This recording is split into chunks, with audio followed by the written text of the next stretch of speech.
Hello? Hello? How are you? How is everybody? Alright.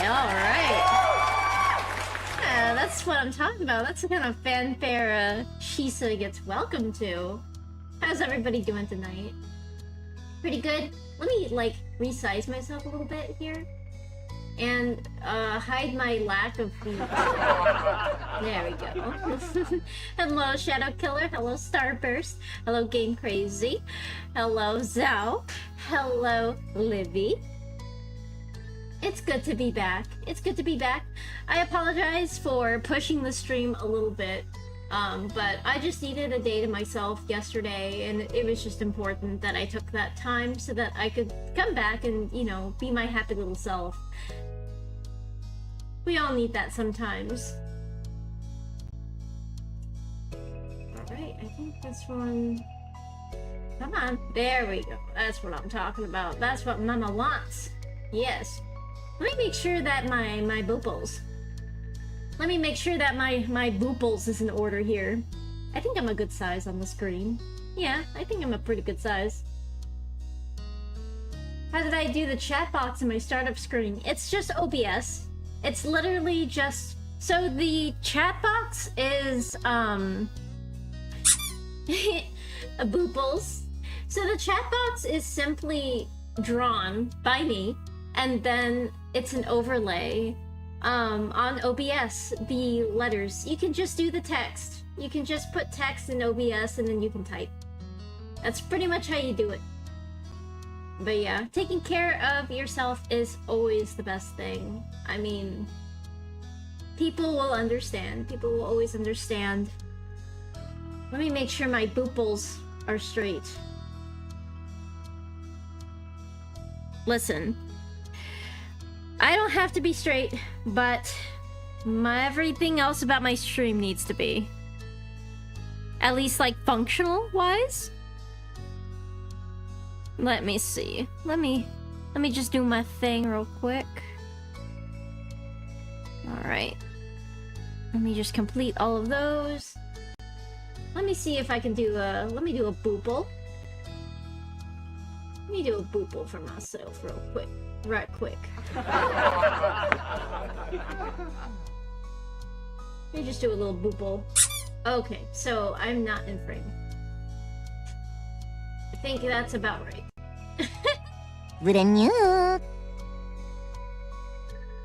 And let's try this again. Oh, the boople is... wow, I have a lot of redeems, guys. Ah, oh, dang it. Slightly off. Alright. One more time. If only it was just a little bit slower on my end. Perfect! Perfect! Right there. Hold that. There's a small delay with the redeems, but that's too terrible. There always is, especially if they're animated. Oh, and the head pats are perfectly aligned still, so that's good. That's good. I'm exactly where I need to be. Yes. No more hair booples, yeah.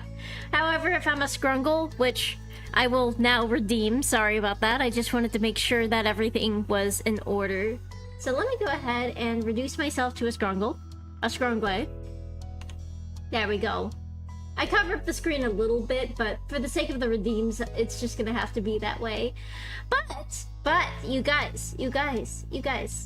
I have a surprise, yeah! New emote! New emote, guys! Brand new emote. Do you love it or do you love it?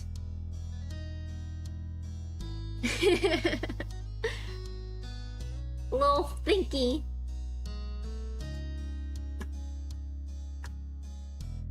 My little buffering emote. I made that today.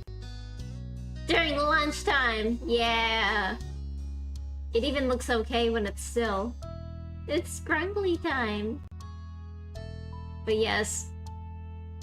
I've always... It's an emote I wanted to do for such a long time because I go, you know what, this ball on top of my head? It's just asking to be made into the little Macintosh beach ball while I'm thinking, while I'm bonking. Alright, you'll be lurking game crazy? Well, thank you for the lurk. We're just gonna hop right into this, guys. Are you guys ready for some reading? For some relaxation reading? Because I sure am. Let me...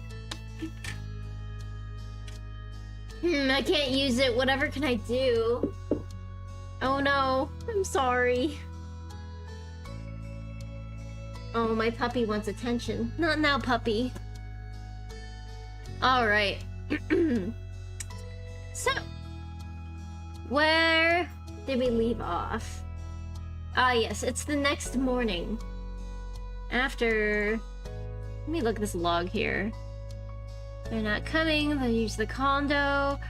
Oh yeah, the old couple. The old couple isn't renting out the thing anymore. And we're all very surprised and cringe. Okay. Woof. It's a puppet. It's the puppet. The puppet. Alrighty. Whoop. Didn't read it. Get back here, log. The next morning, your belly was full of breakfast, and you were in a pleasant mood. You hoped the rest of the day followed suit. No matter what I do, it's always ear-reducing. Oh my goodness, but thank you for subscribing, Starburst. Yeah, it's okay. I have tried to lower the volume, but it said no. It said no. You get this at full volume. When somebody subscribes, you're gonna know. But yes, Starburst, now you can use all the emotes at your fingertips, and you don't have to watch ads anymore. Ain't that swell? Later, you were meeting up with your friends, Cove, Miranda, and Terry to go into town. Yeah, it was pretty loud, wasn't it? Like I said, it really said you're gonna know when somebody subscribes. You're gonna know about it. It was all on short notice, but that's because everyone was excited that Cove was finally back home. Oh, you hadn't watched any ads thanks to ad block? Oh, that's okay. I'm not heartbroken about it, I promise. I can promise you.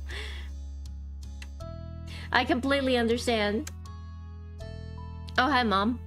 Having a nice daydream? You blinked, pushing all of your thoughts away and returning to reality. Your mom was watching you with a teasing smile. Alright. So what's on the agenda today? Wait, what? Don't know if you said that. 30k views. Like in total? Wait, how... Does it like tell you that? But thank you. Thank you, Shadow Killer. I can't believe... Holy sh... Wow. Well, I guess it has almost been... It's almost been a year since I've started doing this. Let's see. I'm meeting up with some people. Well, I hope you and your friends have fun. Don't get into too much trouble. She winked at you. You knew both of your moms wanted you to enjoy every bit of the summer before all of the big changes started. I'll try. That'd be great. But before you go gallivanting around the town, could you bring the mail in? I'm finishing putting up the dishes away over here. Alright. Thanks very much. Alright. As soon as you were outside your front door, he looks the same. He hasn't, like, aged a day. Motherfucker's a vampire. As soon as you were outside your front door, you couldn't help but see Cove and his dad standing around in the road. They noticed you too. Hey. Hey there, Hibika. Cove smiled lightly and waved. When you began making your way over, he added, Hi. Give a niggy. Yeah, kissles! Kissies! Kissies! Every time kissies. Kiss him on the nose, because we're goofy. You grinned, motioning with your index finger for him to lean down. He looked at you curiously, but he still did what you asked.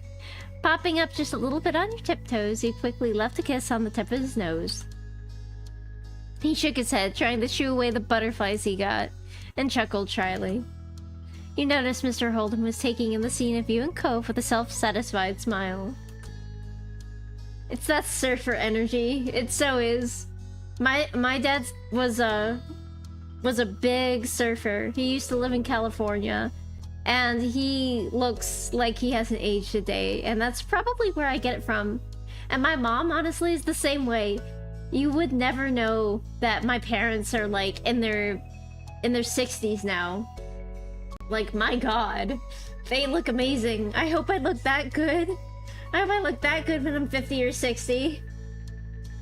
Vamp Bam. Cove followed your line of sight and shot his dad an unimpressed look. For a moment, Mr. Holden seemed like he had a thought dancing on the tip of his tongue, but he decided to keep it to himself. So, what are you up to today? As far as I know, nothing too much. Me and Cove are meeting some friends in town later. Sounds like a plan to me. My boy and I have just been waiting around to see what the new neighbors are like. It was definitely his idea. I know how you're not interested in this. It's big news. Besides, it'd only be polite to greet the new folks in town. Maybe a single dad and his son. You've been here too long. Let's see. Yes, I'm dying to see the newcomers. I don't want to meet them. Anyone has to be better than the last tenant. I don't know. That house could be cursed. We could keep getting ones that are progressively worse. Oh, hell no. Keanu Reeves is 60 and yet looks like a... Oh, yeah, that's true. Good lord. I mean, celebrities... They have access to such good skincare, and you never know what procedures they're getting done. Honestly, I heard something, and it kind of rings true, where it says you're not ugly, you're just poor. And in a way, that's kind of true. I mean, nobody's like truly ugly. No, it's just a saying. But it's like you can. If you have money, you have access to like all the skincare, all the procedures in the world. You can certainly look like you're in your 20s when you're 50. He cracked a cheeky grin at his own joke. You could tell Mr. Holden was looking at the empty house, thinking about the nightmare that was the last tenants. He chuckled, turning to Cove. That would be horrible. Knock on wood. You're 90 then? Mr. Holden took one more glance at the currently vacant building and sighed dramatically. When he turned back to you and Cove, his whole body seemed deflated. There's no sign of him, and yet I still need to head over to work soon. Cove gave his dad a few reassuring pats on the back. Okay, I promise to keep an eye out. I can text you if anything happens. Really? Of course. Yeah, of course. I mean... Only until I have to meet up with Terry and Miranda. Would that still work? So the last tenants of this house, I believe, was an old couple that hated kids. So, like, they would throw stuff and, like, just be awful people when they were kids. And that's why they're hated so much. And they come, like, every year in the summer. And finally, they stopped coming. And some new tenants are gonna move in. So that's what we're talking about now. And that's where we're at. With a wide grin breaking out on his face, Mr. Holden looked absolutely thrilled to have his nosiness enabled. That works. He moved firmly to place both hands over Cove's shoulders, fixing his child with a firm stare. Son, you are my true ally in this world. Mr. Holden stood up straighter, letting Cove go. He looked invigorated. Okay, with that settled, I'll go make some money. That's always been the one thing I do best. Yeah, and then give it away so that your son will make friends. Mr. Holden headed off to the garage with a big wave goodbye. Cove smiled the whole time you watched both of his dads leave. Both of his dads? No, they didn't die. They're just too old to travel. No, they didn't die. Yeah, they're just way too old to travel. I mean, eventually it kind of gets that way. Where just this strenuousness of travel just gets to you. Let's see, I really like Mr. Holden. I mean, I like him. I wouldn't say he's my favorite person, but I mean, I like him. He's chill. You had for a long time. As soon as he was out of sight, Cove sighed lightly. Are you okay? Yeah. Yeah, just not looking forward to waiting. Guess I'll be hanging around the street for a while. Let's see. See you later. Bye. I can wait with you. Let's see. Let's do this one. Curiosity about the new tenant was getting the better of you, and you figured that the wait wouldn't be too much longer. And besides, you just couldn't leave Cove. Really? Of course. I like keeping you company, remember?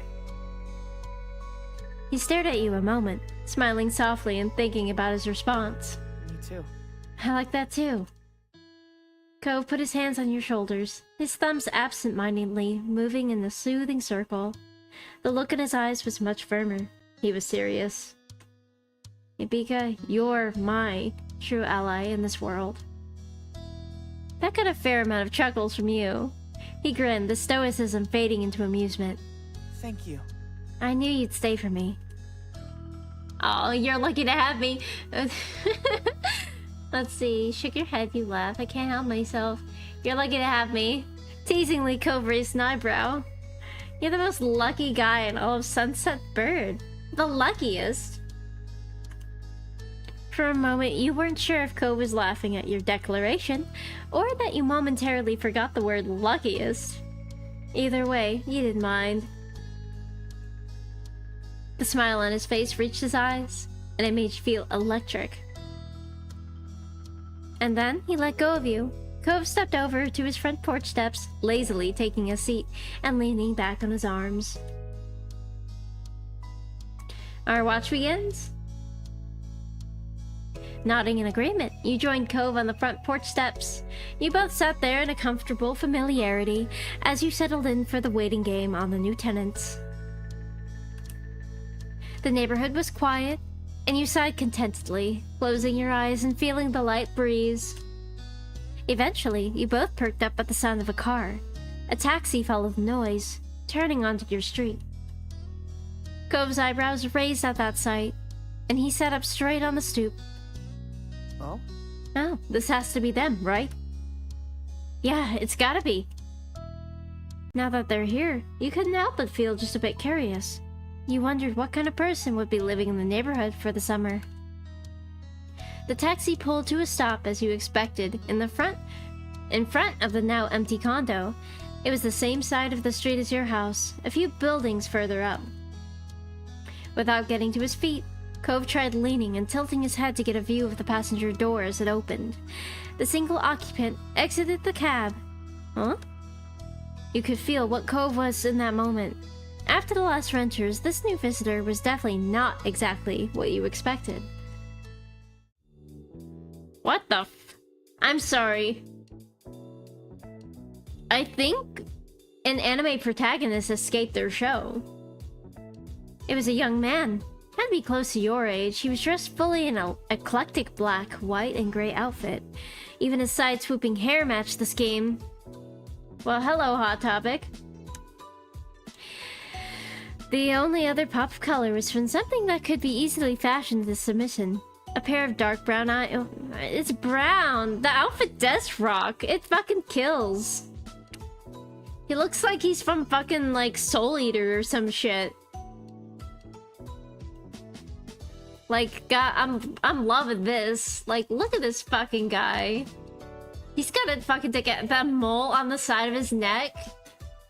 The mole on the side of his neck is so fucking cute.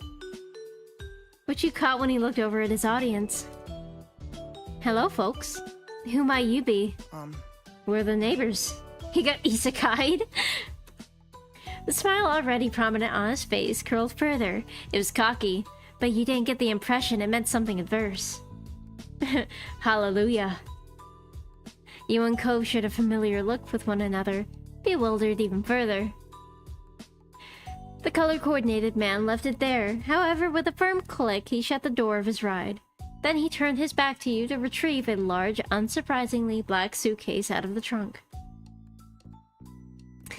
Continuing on with his own business, he strolled forward and lightly tapped down the driver's side window with his knuckles, asking for them to roll it down. When it opened, he leaned down and rested an arm on the edge. You assumed he was thanking the driver for getting him there, considering he slipped them a tip during the brief chat. They shook hands. Then he pushed himself up and away from the taxi with both arms, giving the driver room to leave. The taxi pulled away, rolling carefully down the road and out of sight around the corner. The new renter had officially arrived. He left his suitcase on the ground, out of the way of the street, and sauntered over your way with the confidence of someone who had been invited to join. Look at this cocky motherfucker. Cove finally stood up to greet this person. You followed suit.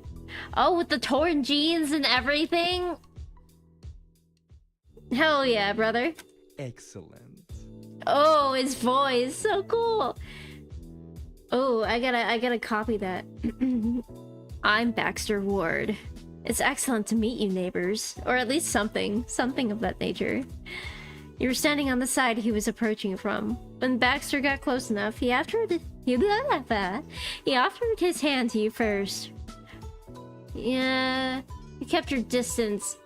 Let's not hug him. I'm all for hugs, but not hugging strangers. You offer the low five him. Fine, we'll shake hands. Baxter gripped your hand firmly to give it a satisfying shake. Baxter is such a cool name. Hi, Baxter. I'm Hibika. Hey, Hibika. I'm quite keen on getting to know you better this summer. We could be good friends. From your other side, Cove made a sudden sputtering noise. And you are? He lifted his hand out to Cove next.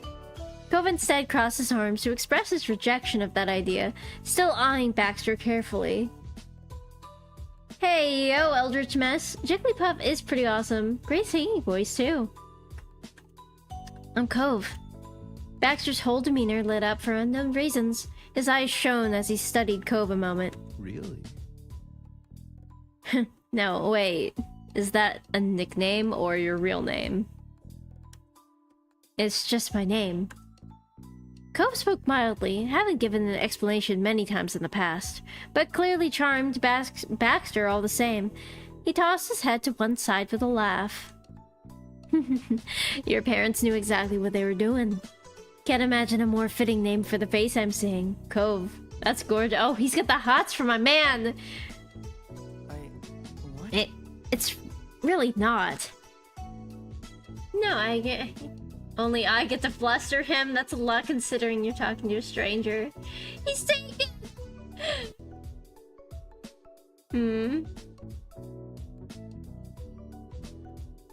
Only I get to fluster him. Oh, I'm sorry. Did I do that? It wasn't my intention. Baxter grinned welcomely. The entire conversation brought a burning red blush to Cove's face, and he couldn't make eye contact with either of you. You noticed that Baxter looked apologetic over Cove's increased discomfort. Oh, I'm sorry. It wasn't intended to mean more than I did. I like your name, but you don't have to mind that. I'm patiently again stepping on anyone's toes. Is that so? He chuckled to himself. It seemed like there was some extra meaning hidden there in his words, and you noticed that Cove raised an eyebrow, picking up on that too. Baxter didn't even open his eyes to see your faces to know he had some filling to do. He stood up straighter, striking a slight pose with the position of his feet. I'm a ballroom dancer, hence the phrasing. Oh, I don't know much about dancing, but that's pretty cool. It's not hard once you get the basics down. Cove didn't look convinced at all. Baxter took that as a cue to keep talking. Whoa. Bro. Well. He grinned in a way that was rapidly becoming familiar to you. If either of you are ever looking for a partner, I'm available. Hello, third? Cove peeked at you, smiling softly. You felt his familiar touch as he squeezed your hand for a moment. I already have a partner. Hibika's the only one I want to dance with. Sorry, she's my girlfriend. You're both together? Yeah, we are. Now that's crushing, but makes sense. I got here too late. Should have taken a semester off sooner. I get it. That's a joke, really. I didn't mean to intrude on anything you have with the offer.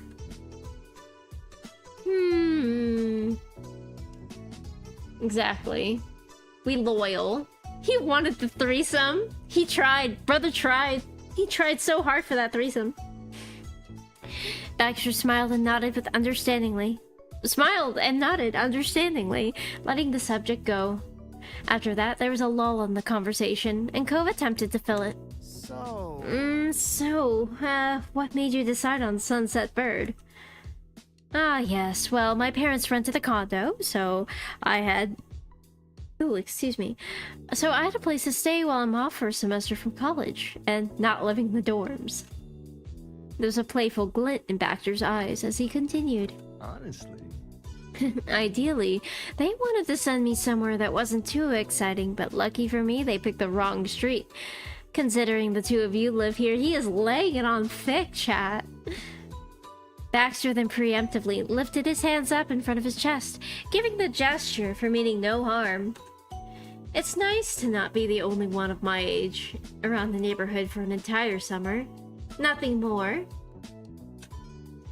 That was a story you had all heard before, the same one as when Lonely Cove and his dad moved in all those years ago. Cove wasn't relating still. Yeah, he is like searching, hunting. You could have phrased it like that in the first place. I don't feel the need to keep words appraised to myself. But they're not romantic come-ons. I see that the two of you are very much a committed pair. I like to be friends if we can, but that's all. Oh, is that all? Is that all? Trying to get your foot in the door. I see how it is. It's okay. Let's see. I'm finding it pretty entertaining. You probably annoy a lot of people. Let's see. I'll keep it in check. Glad we're working things out. Well, yeah, you gotta set those boundaries early, you know? So that they're not a surprise later. Shifting his weight to the other foot, Baxter tried to move forward. So, which condo is yours? How long have you been living together? We don't live together. Oh, no. Cove sputtered again, and unintentionally a laugh escaped you. We're both your neighbors, but we live in different houses with our parents. As if second nature, the two of you pointed to your homes. The buildings directly across the street from each other. Baxter's eyebrows raised at that. Your neighbors you started dating? What a couple of lovebirds. You're the backbone of romantic society. You wonder if we can romance Baxter. It might be DLC. I'm not quite sure how the DLC works. But I'm pretty sure our only romantic love interest is Cove for the base game. Honestly, I hope you never break up. If you can make it work, there might be a chance for the rest of us. You knew Cove well enough to tell there was a bit of amusement in his expression, but he sighed in exasperation. After that, you had no doubts of his claims being complimentary. It's fine. You can just admire him from You can just admire him from afar. You can look, but you can't touch. You shook your head at it. Too much again? Kind of. Well, if either of you are free, I'd be thrilled to hang out this summer, but we can save the schedule talk for later. I should get my things inside. He gave a small nod of the head and flashed you both a dazzling smile. Goodbye. Goodbye for today. Cove simply waved goodbye. Bye, Baxter. See ya. Baxter then turned on his heels and strolled back to his suitcase, picking it up and bringing it to his condo. You and Cove were silent as Baxter unlocked the door and disappeared inside the house. With him completely out of the scene, Cove let out a long breath.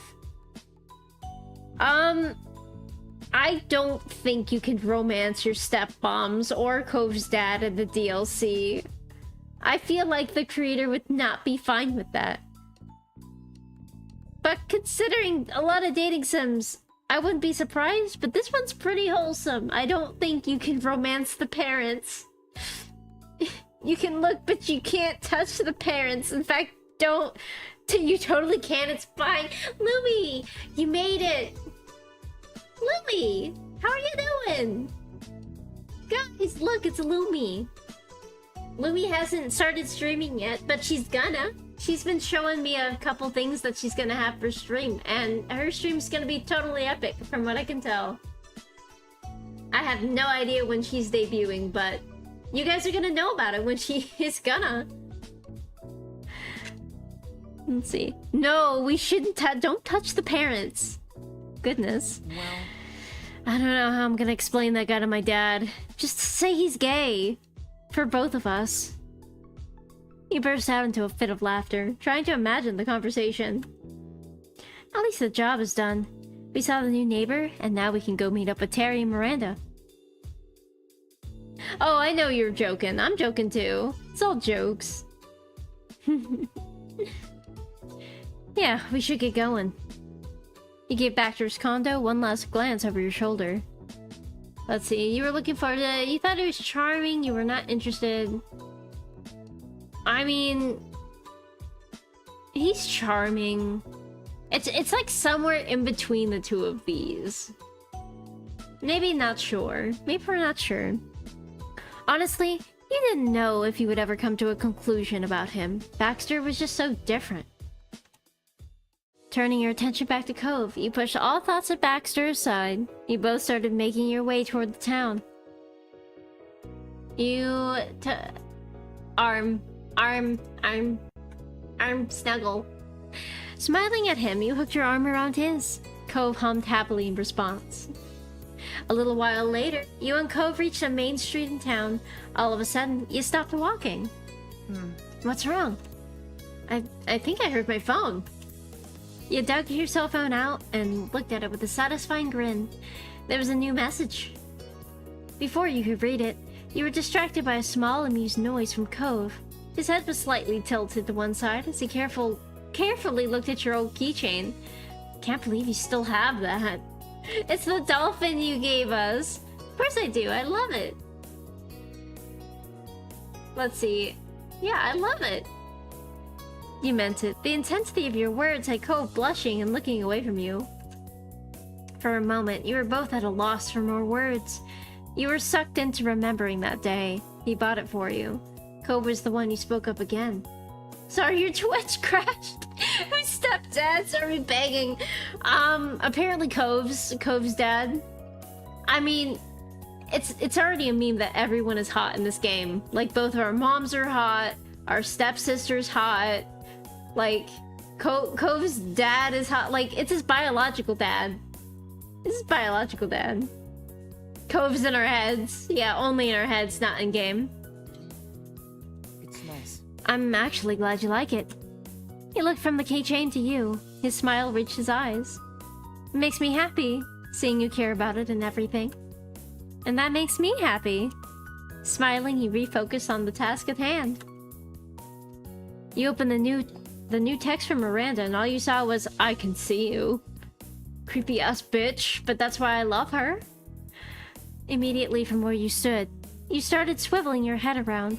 You couldn't spot Miranda anywhere, but she did send you more messages. I love doing that to my friends, where I'm just like, I can smell you. I can smell you from all the way over here.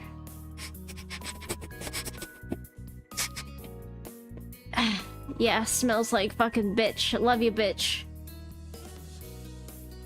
Let's see. I mean, you can post a link for the hotel if you'd like. I mean, if you want to, over there you can.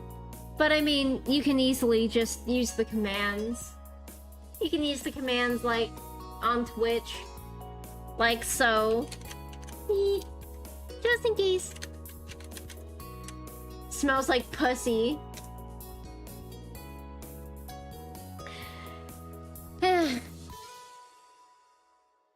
Immediately from where you stood, we already read this already. Saw you holding Cove's arm. Scandalous. Let's see, where are you? Huh, come on, really, Randy? Randy! We call her Randy? Scandalous. Come on.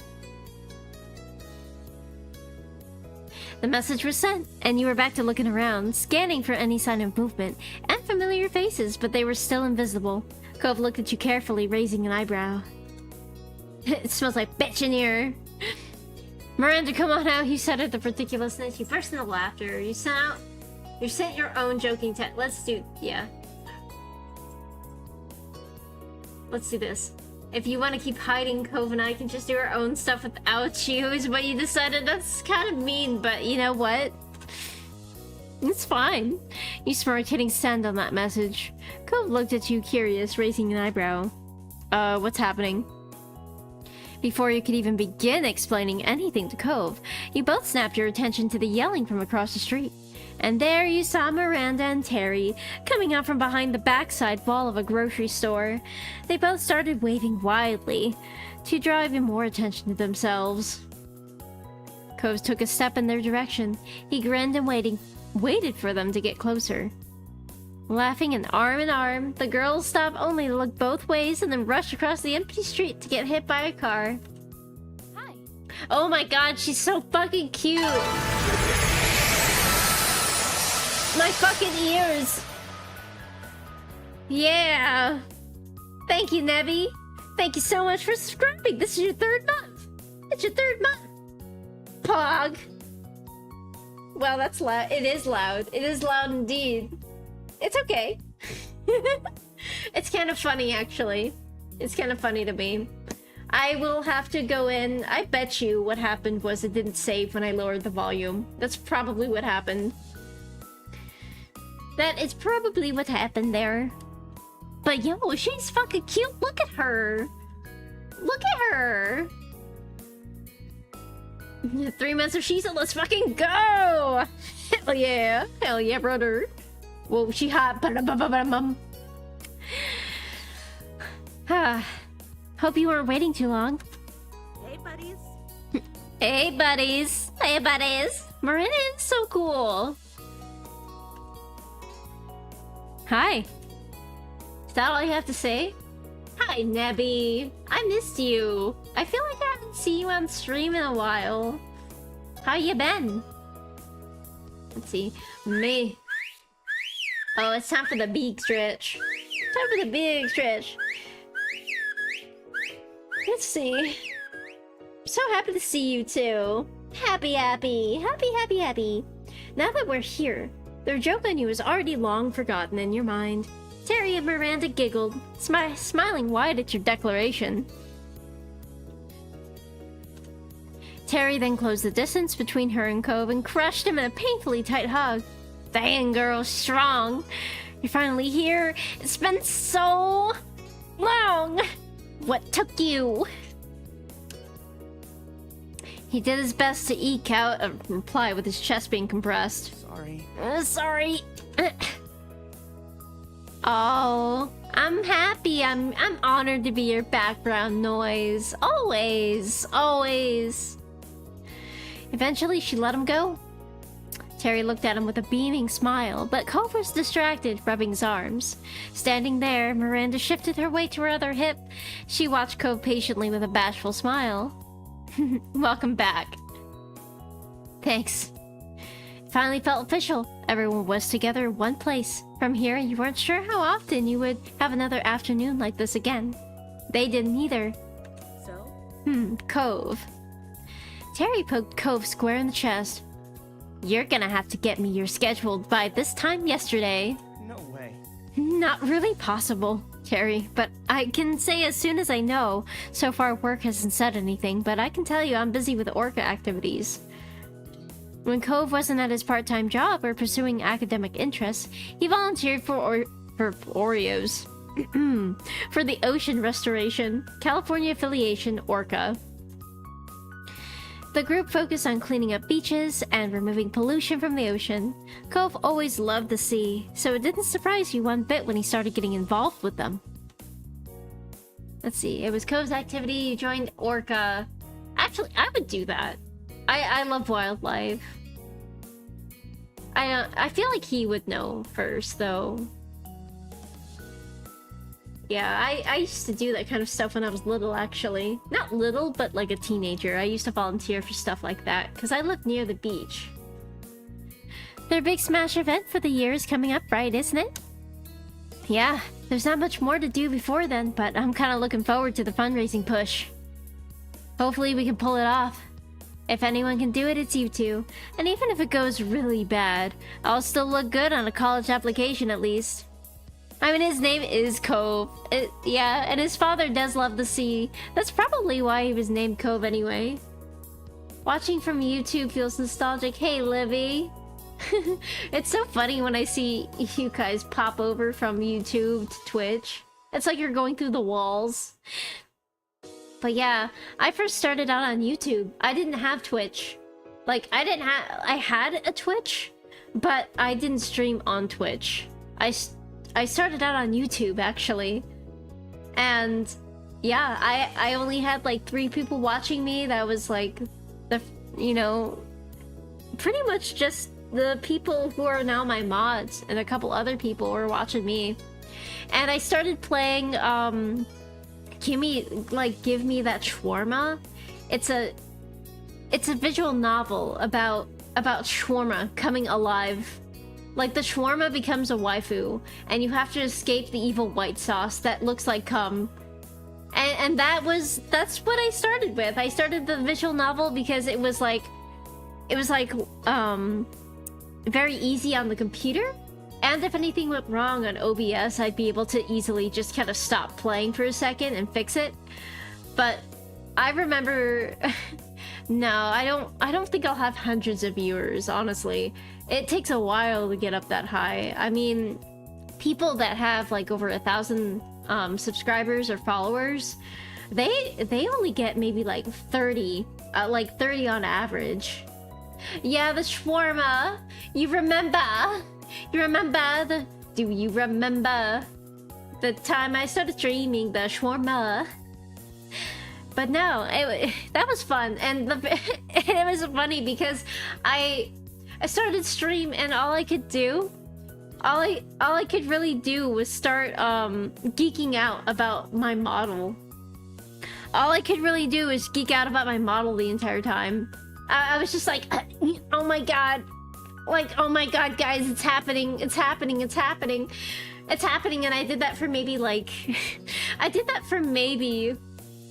a minute. I did that for like a straight minute, and then I started reading, and it took me a while to find my voice because I was scared to like talk too loudly or be too over the top. So like it literally started out with me talking like this and reading very, very like quietly, and just keep at a very low volume at all times because I didn't want to be too loud at the time, and I didn't know how like my mic would handle loud noises, and I know that my mic still peaks, and I know that it's really crackly, and my mic really sucks dick. It sucks dick harder than I do. But you know, it's still pretty okay. It's still pretty okay. I've been messing with the filters. I hope it doesn't sound too bad today. Anyway, I'm gonna keep on reading. I honestly don't know if the audio sounds any better because I put some like filters on. Honestly, I don't know what mic I had. It's a hand-me-down from somebody because they got a new mic. They got a brand new mic, so they gave me their old mic. The auditory double the auditory double takes. But I think it's it's a Siren X. It's an older mic. I mean, it gets the job done. Like, this would be the first time I'm trying out filters, honestly. Let's see. Yeah, I've been kind of just playing around with the gain because I've been peaking a lot. I think you're able to hear my loud squeaks now, honestly, because of of what I've done. So like if I play scary games and I go ah, and I go eat, I. Okay, I peeked a little bit. Ah. A-E-I-O-U. Sometimes why? You actually think my voice sounds nice. Aw, thank you. Thank you. Thank you. Thank you. The only thing that I keep hearing though is the mic kind of gets crackly when I talk. And it's only whenever I talk, I don't hear it in the background. It could just be something that I'm missing there. It's really the last problem that I have, but I think I'm still gonna have issues with peaking because that's still something I'm trying to figure out, and there's never a straight answer on how to stop that because it's different depending on like mic to mic. It's different. You kind of have to adjust it and just experiment as you go. Anyway, that's what I've learned from mics. Anyway, I'm gonna keep on reading. Aw, thank you. Thank you for thinking my voice is nice, though. I used to be very self-conscious about it. Because I think it sounds really nasally. Isingra, hello! How are you? But let's see. What was I saying? Let's see. Yes, did you have a good nap? Did you have a good nap? Duh. Hello. That's true. Hey, guess what else? We don't have to stand here to say stuff. Let's go. I would like a meal now. Cherry fucking hungry. Not the big eep. The big eep. But yeah, I always think my voice sounds super nasally. And don't even get me started about my singing voice. Oh god. I don't know. I think it's just something programmed inside of us. I think it's something programmed inside of us. Oh, you think my voice is enviable. That's so nice of you to say. Thank you, Starburst. But I don't know. I feel like, honestly, it's something programmed inside human beings to hate their own voice. It's kind of like when you're a teenager and you start to hate your parents. That's actually biologically programmed inside of you. To like hate your parents past a certain age because it pushes you away from them to disperse. So that you can like find your own way. So it's like completely natural for teenagers to rebel because that's just that pushback. That's that hormonal pushback. So like typically that's when you would like leave the home. But yeah, it's very hard to get over your own voice, yeah. Oh my god, guys, the first stream that I did, and I had to play it back, and I was like, oh, well, I should make some clips. I should make some YouTube shorts so that I can really get out there. So that I can really get out there. And, yeah, it was pain. It was pain. Oh, Isingra, I like your voice. I've fallen asleep to your voice before. It's nice. Very funny and cute, not gonna lie about my shorts. Some of them flop, honestly. Some of them are very experimental. Unfortunately, a lot of the funny ones, like that I find are just me talking about dick. And I have been trying to find shorts and taking clips where I'm funny and not talking about dick. For somebody who is really gay, I am surprised about how much I talk about dick and I talk about cum. It is very surprising. Like, there is no tit talk. Like, there's barely tit talk, barely pussy talk. It's all like dick and cum. But honestly, it's like a... I guess it's just easier to make fun of dicks. They're funny looking anyway. Yeah, dick is funny though. Hey, Lumi. Do you remember this joke? This joke about people going gay? Girls are mean. Give me that peen. Not Habika Dicksa. Habika Dick Suck. Habika Big Suck. Yes! Girls are mean. Give me that peen.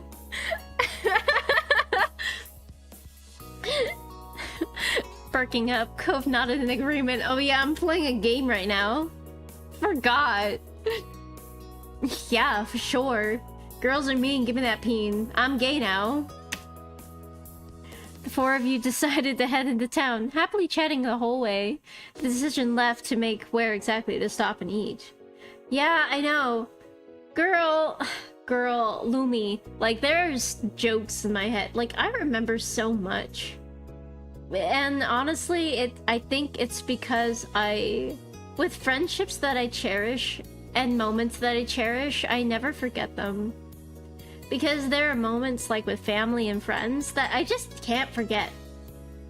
Like, gosh, Lumi, do you remember when, like, we were standing in the kitchen and I was playing Helltaker music and then we started, like, bouncing around? And then you also started bouncing around? Guys are mean, give me that bean! I'm fucking dead, Shadow Killer. No, don't cry, Lumi. I'm gonna cry too. But nah, I just find it so funny because it's like, you didn't even go to college with me, but, like...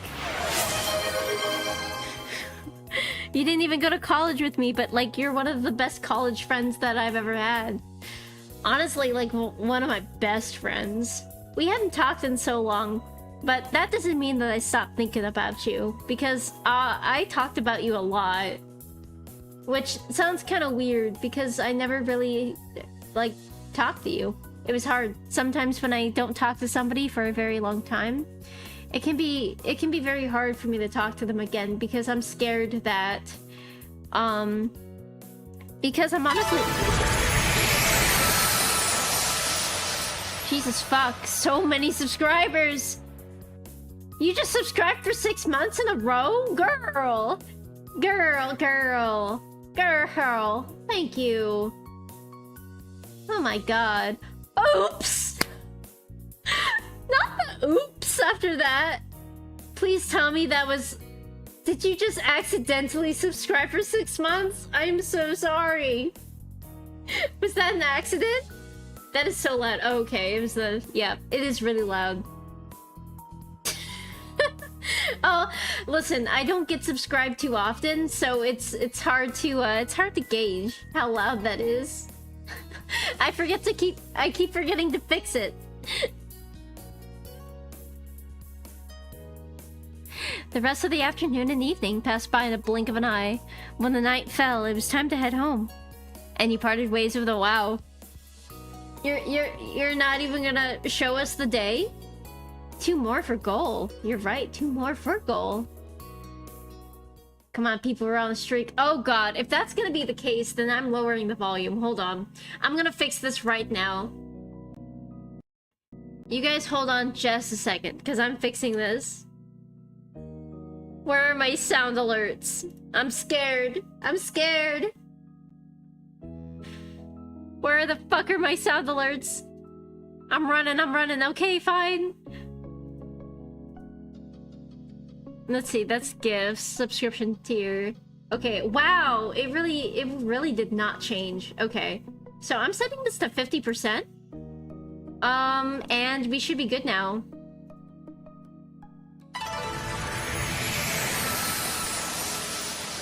That is way better. I'm gonna lower it down just a touch. Yeah, that is like way better. That is way better. Way to scare me into fixing my shit, chat. Thank you. Thank you so much. I'm gonna lower all of this shit, actually. But yeah, we're gonna, like, lower all this shit. Yeah, 69%. That sounds pretty good. Let's see, this is what happens when you cheer. Oh, Jesus. That needs to be lowered just a little bit.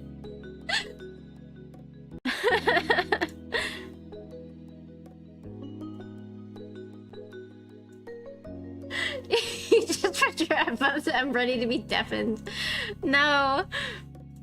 Okay. Alright. I don't think there's anything else, honestly. It should be fine now. I think we're good now. Biggest subsha. That could mean either two things. Either subscribing or me being a sub. Which I am not a sub. I am a Nintendo Switch. I identify as a Nintendo Switch. Plug and play, baby. You and Cove reached your neighborhood without event. It was late enough that your out-of-the-way street was dark and silent. And I just opened up a tab I didn't mean to open up. There we go. I verse? Yes, it said, oh Jesus. That was Miku saying, oh Jesus. Verse to the max. You're a walking tire. I scrolled with a... that one. I'm a subscriber. Yeah. Well, I can't subscribe to myself. Days like today, filled with good food and good company, left you feeling energized as you walked alongside Cove. You peered at his face out of the corner of your eyes. We're Gillette, baby. We cut both ways. Oh my god. You wondered why he felt so distant to you. It was out of character. For a while, Cove silently stared ahead and left you alone with your thoughts. Oh, Jesus. It surprised you when you did hear his voice all of a sudden. He wouldn't look at you. Maybe you should turn the volume down. Feels weird coming back to the neighborhood and trying to get into things like they're the same, and they're not. They've changed and they're still changing. Your mouth felt uncomfortably dry all of a sudden. It was true. The things that kept the people you knew together were starting to disappear. Each person had to make their own priorities and their own path now, that it wasn't set for them. You thought about your own immediate future. You had been considering more and more, and the ideas were starting to settle in your mind. You hoped to go to school full-time, to work full-time, to work part-time, focus on time that's not school or work. So... let's do... Let's see. Well, I kind of did school and work at the... To work part-time, to work full-time. Go to school part-time. I went to school full-time, though. So we'll just select this. To work part-time. Yeah, work part-time. To focus on time is not school or work. I mean, that works too. And that was just the basics. All these basics. For your career, you thought you'd find a company to work at, work online, do contract work, start your own business. Let's see. At the time... Let's see. You know what? I was an entrepreneur once. Find a company to work at. You know what? And that was all. For your education, you thought you'd attend a community college, public university, private college. I went to a private college. So we'll select that. Let's see. Wow, how many schools are we going to? That was all. For yourself, you wanted to work on self-improvement, take time to relax, try to figure out what you truly want. And work on self-improvement. And that was all. And for that, you wanted to... Oh yeah, fancy. Stay local, go to a different part of the state, go out of state, go abroad. Honestly, I've always wanted to go abroad. There was a class that I took that was supposed to be a class that went abroad. I was gonna go to South Korea. But unfortunately, there weren't enough people that signed up for that class. I went for a biology degree, and in order to graduate, you had to do some kind of class where you kind of had to travel, and you know, it didn't have to pertain to your major, which I had no idea. So that class fell through, and I panicked because I said, I can't find anything in my major, and my roommate goes, what are you talking about? Just join what I'm doing. Because there's slots, and it's really easy. And I go, well, what are you doing? And she says, it's Broadway musicals. We're going to New York. No, it wasn't North Korea, it was South Korea. And they didn't let me go. They didn't let me go to South Korea to go do biology stuff. I was gonna have fun there. But no. This other class, I had to go to New York. So basically we would study Broadway musicals. All we did was watch musicals and then write down what they were about, and then maybe do some papers about like some theories and stuff like that. We watched classics like Jekyll and Hyde, The Music Man. What else did we watch? I think we I think it was the Phantom of the Opera, the newest movie. I can't remember the rest, but there were quite a few because it was an entire week of this. It was a week out of the summer. Hi, Iro. How you doing? It's good to see ya. Yeah, it was pretty awesome. It was pretty sweet. We stayed on campus, and I still had my roommate, so I had company. It was really nice. And then after that week was up, we packed our bags, went to New York, and saw Broadway musicals on, well, Broadway. We actually went to New York and saw musicals on Broadway. We saw we went to go see The Lion King, which I had already seen like 3 times at that point. It is such a great musical. I absolutely love Broadway musicals. I would go all the time with my mom, and honestly, that's one of the things I miss the most when visiting my mom and planning stuff, is I really miss watching Broadway musicals with her, like planning to go out, dressing to the nines and seeing a show. That was one of my favorite things that we would do when I was younger. Let's see. You'd love to go abroad and attend fur cons. You just need a suit and the money. That's the thing about furries, is like, why are they so loaded? Are they all doctors?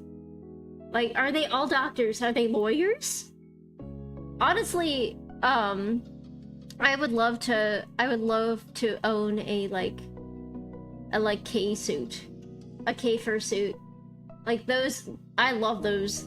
They are so cute. But I gave up on the furry dream because it's way too expensive. Way too expensive. But no, like the amount of work that like goes into those fursuits is understandable for the price. Like that's a lot of sewing. They have to sculpt foam.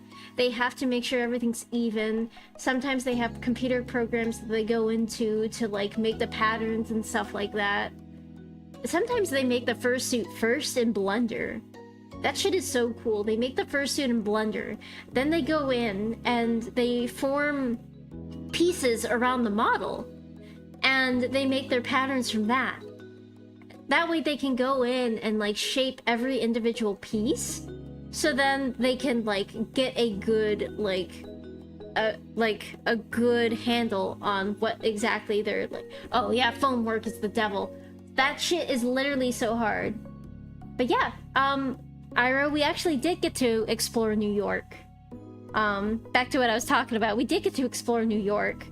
Of course we had pizza. Of course we had like other like food to try. But we saw, let's see, the 3 musicals that we saw were Lion King, Les Miserables, and Avenue Q, which I was looking forward to seeing because I love Avenue Q. I love the songs from Avenue Q. It is so ridiculous and so fucking vulgar. I love the shit out of that musical. But yeah, that was one of the most fun trips.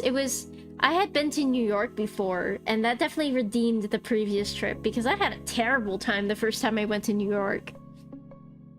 Like, I had an absolute horrid time. It was like during some kind of church trip that my mom made me go on. And it was terrible. Some kid tried to throw himself into the street because he didn't want to be there. It was wild. And then we had to end the trip. I mean, understandably so. But that was fucking wild. But yeah, I really like musicals. I even partook in some musicals in school. Yeah, it's fun stuff, Whew, back to the game. Sorry for yapping so long. I went off topic of the game. Let's see. Go abroad. It'd all be happening so soon. You'd already applied to schools and jobs. You'd already applied the... Yeah, we're ahead of the game. We're ahead of the game because we're Hipika. We're ahead of the game.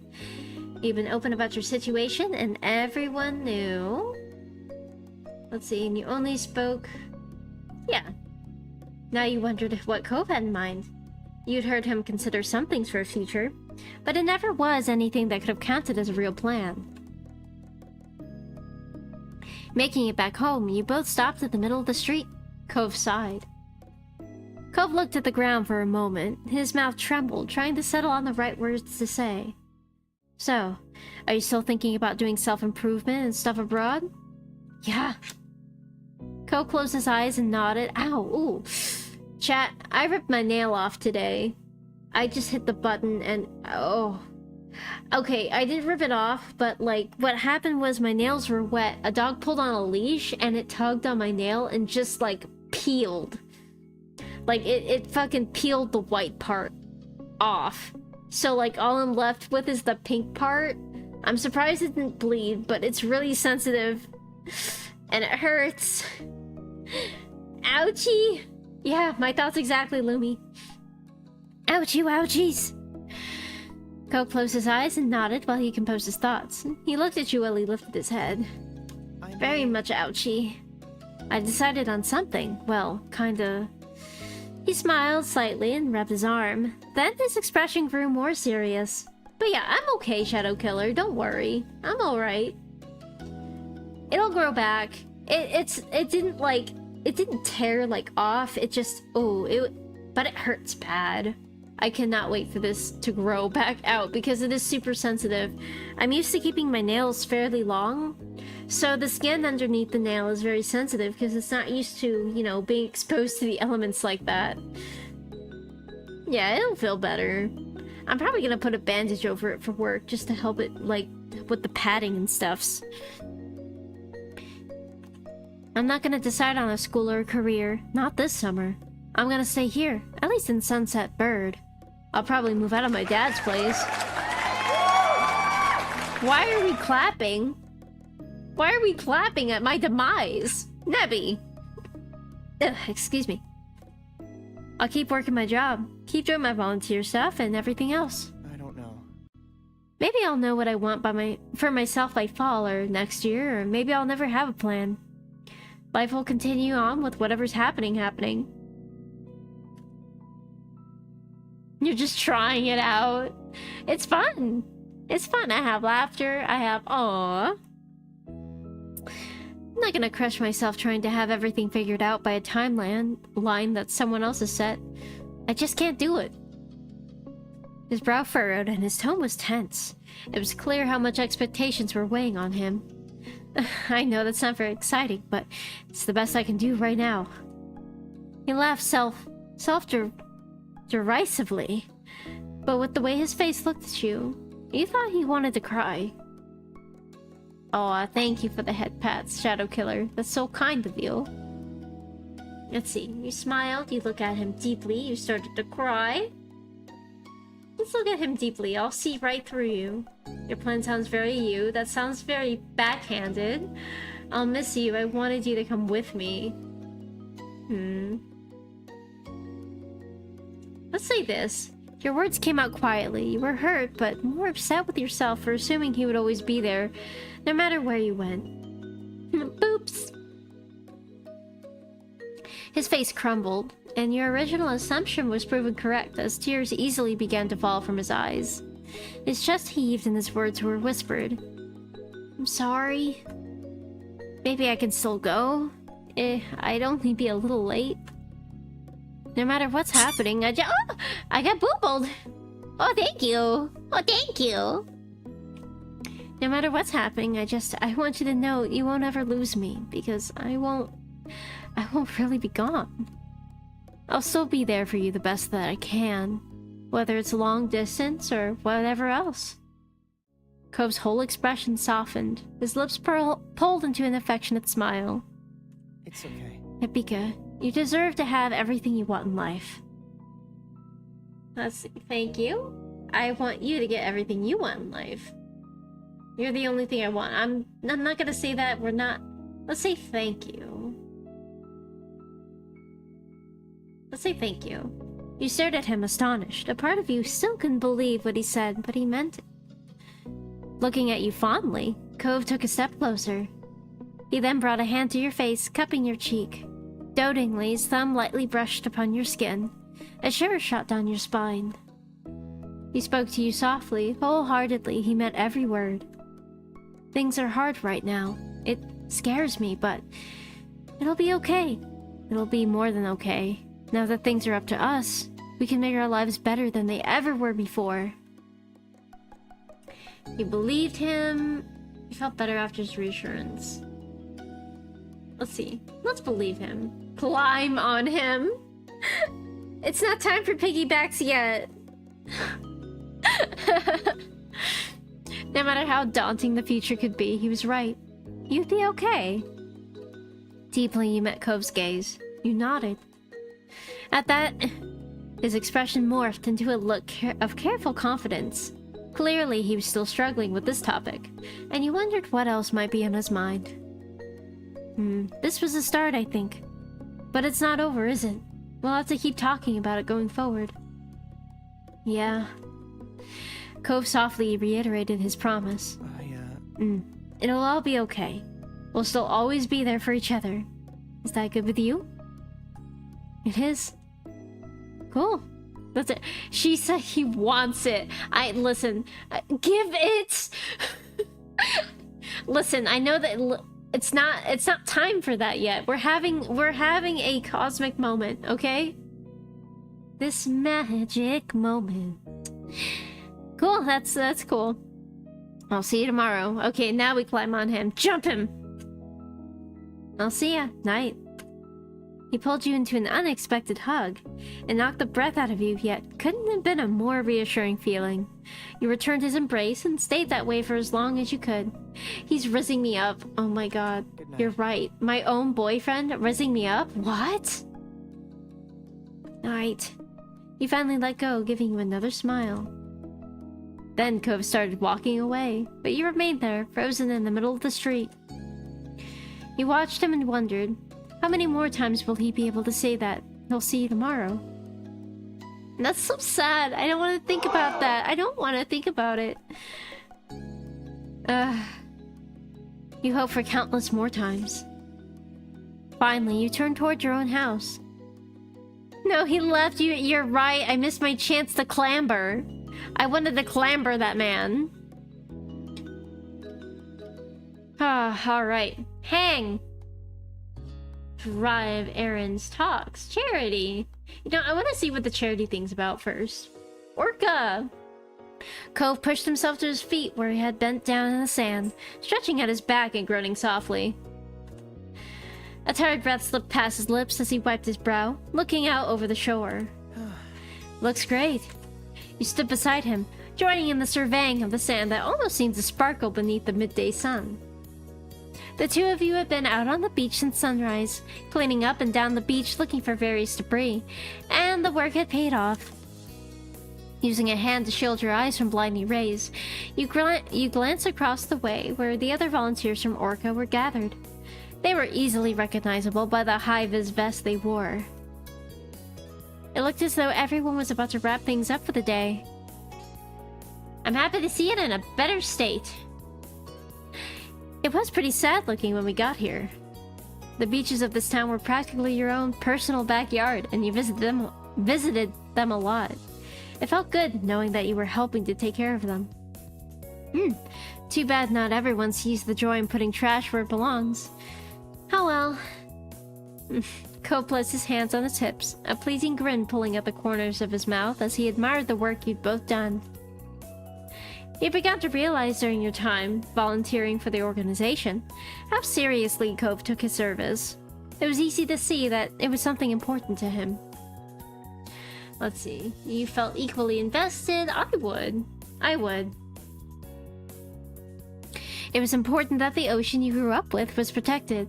It had always been a big part of your life, and you felt the least you could do was give back to it in some way. Hey, nice work, Hibika. Thanks. It's been a good year so far. It's crazy to think that it's already time to push the big event. You let out a big breath, thinking of the formal dinner that Orca organized every year. Being a completely fundraising-focused event for large donors, it was crucial for the organization's projects in the year to come. You had to be over 18 to attend, so this was your first opportunity to actually see it in person. All you had heard about it was so far was that it was prim and proper occasion with speeches and everything. Woohoo. You didn't know what else to expect from it, as you weren't part of the group who planned the evening. Before the big night came around, the volunteers would have to sell the tickets for it, and that's where you'd be helping. I'm excited to go. I want to dress to the nines. I love dressing up. I love dressing up for events. It's one of my favorites. You rocked back and forth on the balls of your feet as you thought of the glitz and glam of the evening. Cove nodded, but something about his smile seemed strained. I'm glad you are. I mean... I just don't feel excited about attending a super formal meal with proper etiquette and stuff, you know? He threw his arms out to the side, making a bit of a show at how ridiculous it seemed to him. I've got sand all over my room, and the only nice shirt and I go barefoot pretty much whenever I can. I'm gonna be so out of place. I'm glad you enjoyed the stream, Shadow Killer. Let's see, right, I bet you'd rather stay out here. I don't want to have to worry about manners. You can make it work for one night. Let's see. Doing something that fancy will make it fun. How often do we get the chance to dress up nice or at an expensive meal? Cove chuckled and shook his head at you in amusement. A small beeping noise came from Cove's pant pocket, and he pulled it out and glanced at the screen. Huh? It's the organizers. They sent out a text to the group. Time to call it a day. Alright, ready to head to our next activity? Cove tucked his cell away eagerly, turning to you. Let's head over and drop the trash bags off the trucks. Then we can drive back and join the ticket team. We've got to be there pretty soon to relieve them. With the stretch of the shore this long, my scrungle time is over. It would be a full day of work, but it was Orca's largest event of the year, and all hands were on deck to make sure it was a success. Hello? And then I have to drink more water. Then I have to drink more water. Finally, to hydrate. Oh.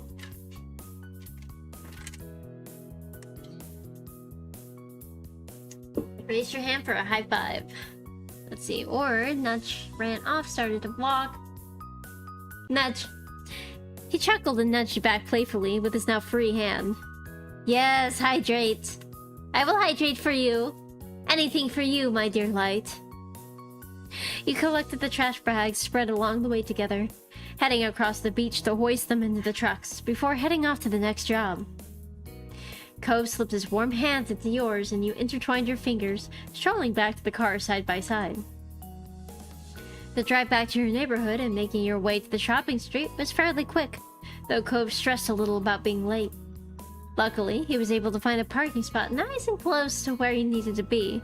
You jumped out of the car and quickly went over toward where you knew the group would be. Finally reaching the stall that was set up to sell tickets, you stopped for a moment to catch your breath. That was quite the flurry of activity. It would be your job for the rest of the afternoon to help sell tickets for the fundraising dinner, and looking around the street, you saw there were plenty of potential buyers out today that would hopefully move the tickets along. The stall itself was simple. A portable table with a few plush sea animals as decorations and a banner stuck across the front. There were 2 volunteers who were already packing up and getting ready to head off to the beach. They gave both of you a friendly smile as you arrived. Hey Cove, hey Vika, how are things going at the beach? Not bad. It was good. Place looking great. We're lucky to get a 2-for-1 when it comes to you guys. Cove cleared his throat awkwardly from beside you, and you noticed his cheeks flushing pink. Come on, we're not that clingy with each other. Let's see, that's right, that's us. Let's see, I laughed it off. Let's blush as well. You could tell that they weren't trying to embarrass you on purpose, but you wish they hadn't said anything at all. The volunteers made room for you and Cove behind the table, while they circled around to the front of it. Thanks for coming in for a shift. Better make this quick so we can head off to the next place. Yeah, fine. We're ready for whatever's needed. One of the volunteers handed you a clipboard with all of the details needed to sell tickets, while the other tossed a set of keys to Cove, which he caught with ease. Those are for the money box and supply kit. Make sure to keep them on you at all times. Aside from handling the cash for the tickets, there's also a form on the clipboard for the guests to fill in their info. That way we know how many tickets we've sold and who will be attending the event. There's a small script beneath that if you get stuck for what to say, and that's pretty much it. Pretty simple, huh? I think we've got this. Satisfied that you knew what you were doing, the volunteers said their goodbyes and started walking away, leaving you and Cove to manage the stall alone. The keys jingled in his hands as Cove waved them off, before he stuffed them into the pocket of his pants for safekeeping. Bye, have fun! Once the volunteers were out of sight, Cove dropped down into a chair behind the counter with a sigh. We made it here just in time. It's cool we traded places with nothing happening. They might have been late getting to cleanup duty. He leaned back in his seat, getting fully comfortable in the space, and gave you a small smile. Let's see. Took the other seat. It was just a simple plastic chair that squeaked when you sat on it, but it gave you a good view of the street. Let's see, we've got things under control. Let's see. Let's just smile back. It had been a bit of a mad rush to get here, but everything had turned out alright in the end. Cove rummaged around the station a little, picking up a stuffed toy orca and holding it in front of its face. You had to admit that was pretty cute, with its big bulging eyes and oversized flippers. Setting it back down on the table, Cove moved on to check the rest of the stall, finding a cooler stashed beneath a table. When he pulled it out and opened the lid, you could see it was filled with half-melted ice cubes and about a dozen bottles of water. Grabbing one of the plastic bottles, he unscrewed the cap and took a long drink. You watched as the condensation running along the side. You watched the condensation running along the side and onto his fingers. So? You want one? Cove set his water on the side of the table before pulling out another, holding it towards you. Yes. Thanks. After opening it up, you took a drink and let out a satisfied sigh. You hadn't realized how thirsty you'd been. It's always good to stay hydrated. Always at the beach. You never know, one, you never know how thirsty you are. Two, you never know how hungry you are. Until you start smelling food at the beach and you go, holy fuck. I'm fucking starving after running through that sand. Seems like pretty standard stuff. He muttered and you nodded quietly. The general info about the event and the work you needed to do at the stall, as well as the amount of tickets sold thus far, and the number remaining. Cove tapped a finger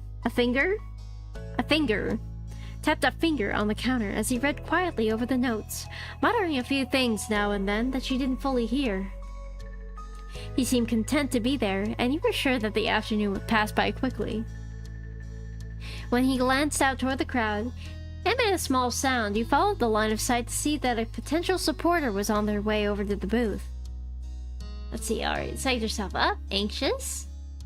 Oh yeah, time to do customer service. It's this way with me at work all the time.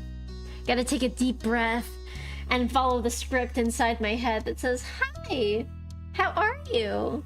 Hi, can I take you back to look at the doggies? Can I take you back to look at the kitties? What are we looking for today? We're looking for a specific age range? Hello, what kind of temperament? Hi, do you have any dogs or cats at home? Do you have any kids?" Okay, I don't ask the kids part, but they often tell me, like, their home situations and stuff like that, but that's generally the script I stick to when I have to walk them back through the shelter to look at animals to adopt. I feel like everyone in customer service just has a script that they have to follow, or feel like they have to follow. Let's see. Taking a deep breath, you made eye contact with the customer and give them a small smile. Time passes as the two of you man the stall. As people approach, your sales pitch would either have them asking for a ticket, or heading off and mumbling, "Maybe next time." Yes, I hate it when people break the script. Oh my god. And they like ask me some outlandish question and I'm just like, this isn't part of the plan at all. What are you doing? You're... Don't tell me I actually have to think about what to say next. Don't do this to me. Don't you dare do this to me. You mean I have to, like, actually come up with something to say? As the afternoon drifted along, 6 p.m. arrived. Time to pack everything up and head home for the evening. Yeah, it literally, like, literally makes me reboot. Let's say, yeah, oh my god, and I stumble over my words so many times. Or I'm just like... They'll ask me... I'm trying to think of an off-the-wall question where I'm just kind of like, yeah, yeah. Let me just check that for you. But, I mean, if there's anything that I don't know about a dog or a cat, or if I have a question, I just ask. I just go, okay, let me check that for you. And usually they just kind of go, okay, and then I check it and they get their answer eventually. But when I'm on the spot like that, sometimes I have an inner panic where I'm just like, oh shit.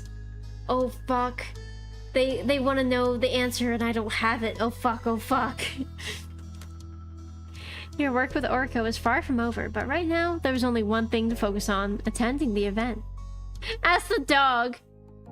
Hey doggy, why are you on a medical evaluation? Do you have worms?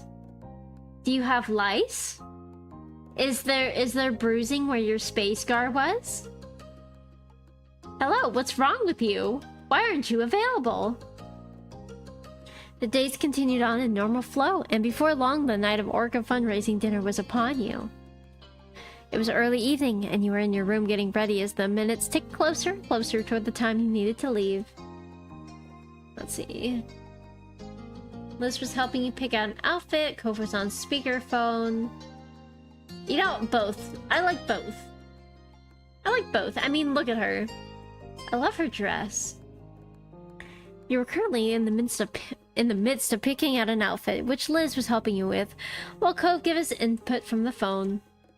Of course, Cove couldn't see any of the items you and Liz were choosing, but he was trying to help all the same. The event had strict guidelines, and you wouldn't be let in unless you were dressed to code. That means having to find a truly professional outfit, but one that you were also happy with. Let's see... Yeah, I love dressing fancy. There are a couple of outfits that didn't get nearly as much use as you would have liked, and now was the time to show them off. Oh, I have so many dresses in my closet like that. Oh god, yes. I love dressing up. And like doing my makeup and stuff. Oh god, I love and hate doing my makeup. Because I look so good afterwards, but then I'm just like, oh, why? I'm like sweating as I'm trying to line my eyes, trying not to look like a raccoon. After all, I'm not a raccoon dog. You smiled as you picked your way through the items, your excitement shining bright. That's fine. You don't need to get too in your head thinking about the look, but you do need to hurry up and pick something. At this rate, we're gonna have a better time picking out your outfit than at the party itself, but whatever you go with, it'll be great. Your back always hurts bending over the sink trying to get your eyeliner right. Oh yeah, and you're like 5 centimeters away from the mirror. And you're just like your mouth is open, or like your tongue is out, and you're just like almost there. However, I've actually started lining my eyes with eyeshadow. I don't really use liner. I just use eyeshadow. I just take a really thin brush, tap off the excess, and then I just line my lids with the eyeshadow. And that's what I do. I think I should start using... I used to use gels, honestly. I used to use gel. But I can't really wear eyeliner, though, because of my hooded lids. It just makes the eye... It just makes it look bad, because it just closes up the eye. Unless I tight line the eyes, it's not gonna look good, you know? Aren't you helpful? Thanks for talking through. Let's see. Let's say this. I never thought I'd see the day when Cove Holden would encourage me to wear something formal. A quiet chuckle came from your phone, and you smiled at the sound. It is a lot easier, though. She said makeup tutorial when? Well, the thing is that that would require a face reveal. I don't know. Besides, my makeup isn't really anything to write home about. It's just literally me lining myself with eyeshadow, slapping on some mascara, and then rolling on some glimmer. Some like shimmer glimmer stuff. And then I like to spritz myself with that Bath & Body Works Diamond Shimmer Mist. Oh god, yes. I fucking love face reveal intense. Hell no. That's way too low a number. I'm not doing that. But no, it's just...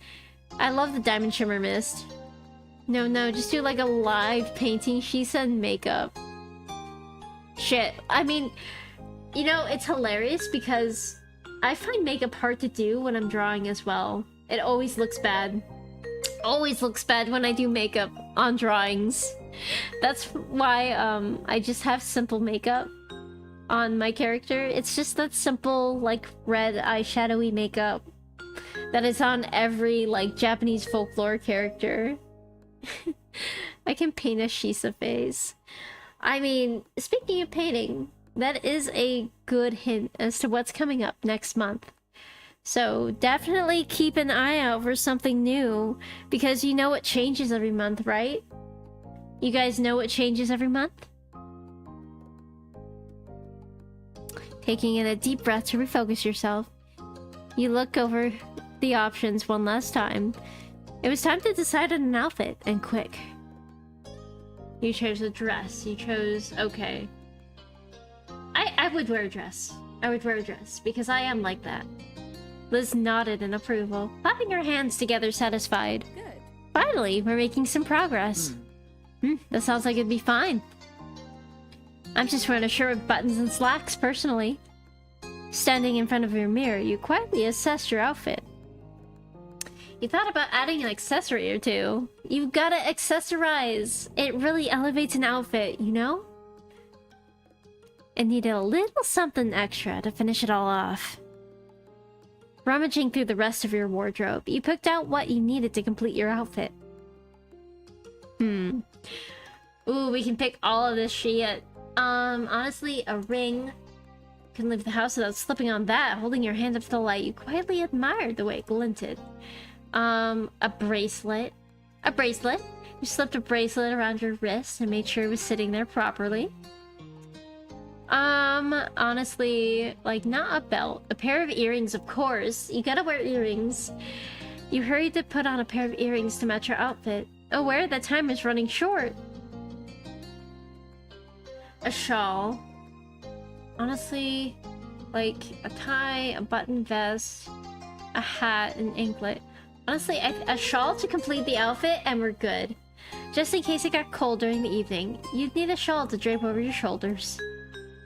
Okay. Oh, necklace. Necklace! You gotta add a necklace. Turning back to the mirror, you let Liz drape over your best necklace around your neck and clasp it together at the back. Yes.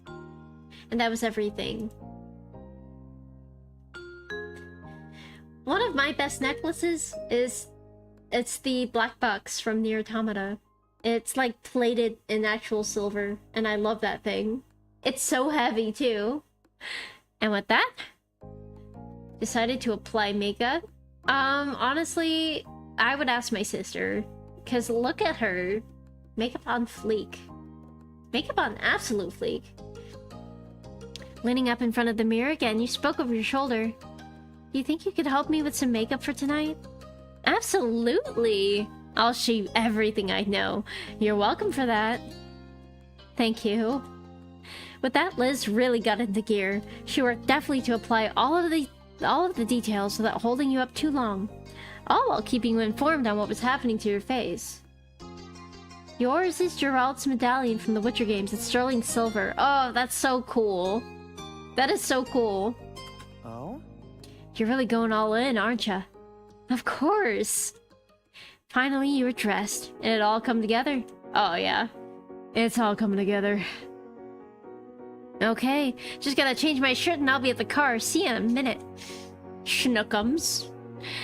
When you looked at Liz again, she had a goofy smile pulling at her lips. You look very nice, Hibika. Let's see. Twist it around in your outfit. Aww. I would do that. I would do that. I do that. I do that. Knowing you had made the right decision, and with everything you had... What? Is that the sentence? Oh, you're gonna go now? Alright, thanks for coming, Starburst. See you later. Liz wiped a pretend tear away from her finger, sniffling dramatically. Boom! And with that, Starburst leaves in a foof. Oh, precious Hibika, you're really all grown up. It happened in the blink of an eye when I wasn't even looking. She chuckled to herself, nudging you toward the door. Alright, time to get downstairs. Your very official, though still kind of baby boyfriend awaits. You carefully headed down the stairs into the living room, where your mom's And then I have to drink more water. And then I have to drink more water. Oh, good night, Livy. I will happily take a drink of water for you before you go. I hope you have sweet dreams.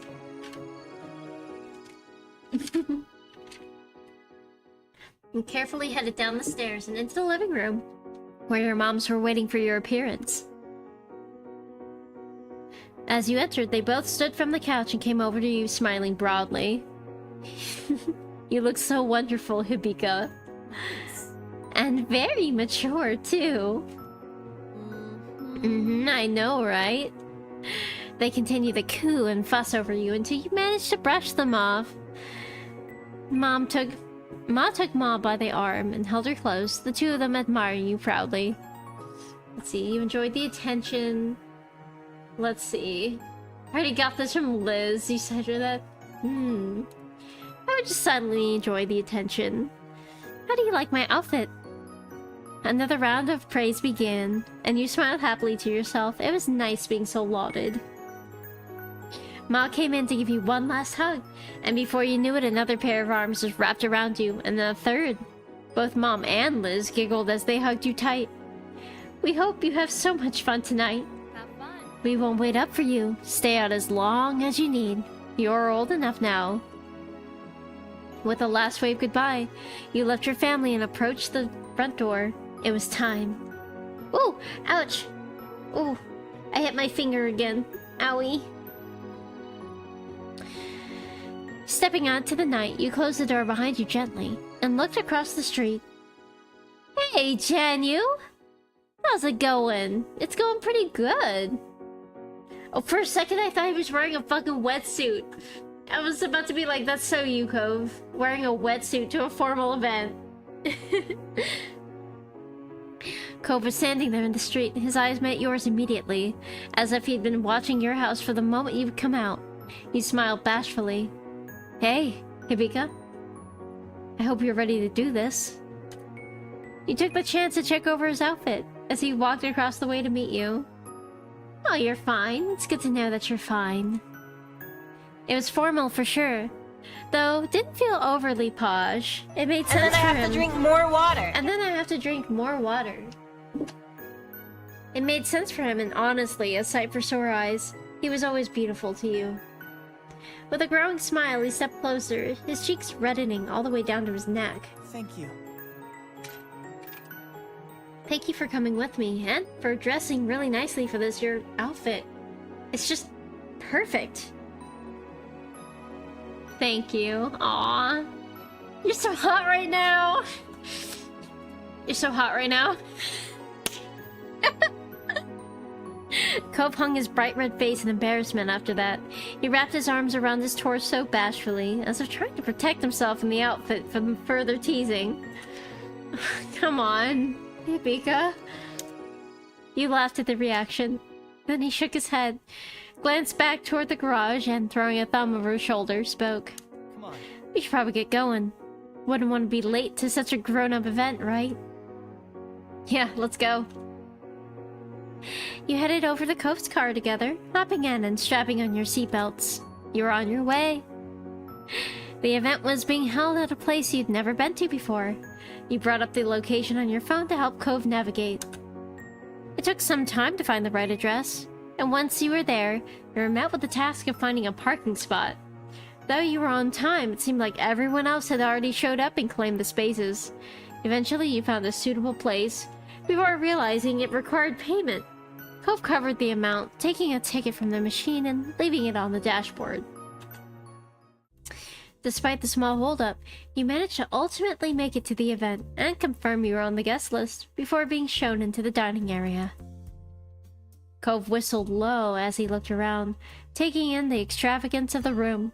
Chandeliers hung from the ceiling, and the entire place was decked out in a beautiful oceanic display. You were stunned yourself. It was extremely high class, even more so than you had already expected.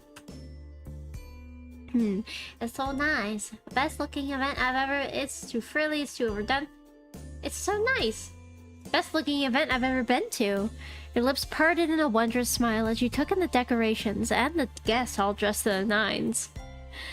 Cove met your eyes with a similar look on his face. You got the impression that he felt the same way about it all. The sound of your names being called out echoed over the din in the room. When you looked around, you recognized a couple of the organization leaders looking your way. They approached you both in greeting, giving you a welcoming smile and a hello. Cove, Hibika, we're glad to see you could make it, especially after all the hard work you've done to make this night happen. Of course. Definitely wasn't gonna miss it. Let's see, I wouldn't miss it. Let's see. I'm thrilled to have made it. This place looks amazing. It's so nice to do something like this. Well, thank you for being part of the team. You are a best power couple, that's for sure. You're always welcome to participate in more activities when they come up. Cove let out an awkward, breathy laugh and rubbed at the back of his neck. Good to know. Cove shrugged then, eyes darting around the place with an awkward look. So... I guess we should talk to more people. There isn't much else to do at an event like this. You found your way into groups of people who were standing around chatting while some light music played in the background. Servers with large silver trays were gliding between guests, offering drinks and canapes? Canapes. Screwing away? Cole was clearly hesitant to actually approach the people, but was able to respond when various people greeted him first. You were enjoying talking to so many different people, both guests and members of the organization alike, and found yourself enjoying the company.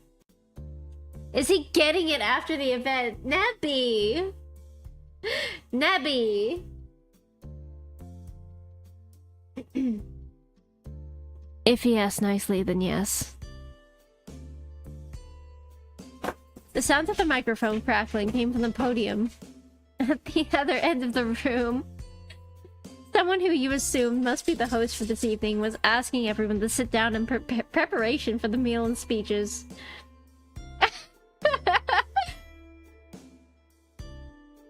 You and Cove looked for your table, finding it easily enough by the little name cards that were placed delicately beside the napkins. Hey yo, Lumi. Lumi Larkin. A few others joined you at the table, though they weren't anyone that you recognized. It's hot. I'm taking off my clothes. Hold on, chat. Okay. Clothing is removed. Perfect. A few others joined you at the table, though they weren't anyone that you recognized. The host was still speaking as people were settling, starting off the speeches by giving a welcome to everyone attending. Whoa, wait, what? Yeah, I'm naked at my computer right now. No! Smooth move, face reveal? She's naked. Face reveal, face reveal, face reveal. Show tits. I will guarantee you that I kinda just look the same. My chest is even flat, chat. It's so flat. It doesn't even fill out makeup. Still. Mother told me they would grow. Mother lied. Mother lied to me. Puberty is a myth. It's a myth, I say. A myth.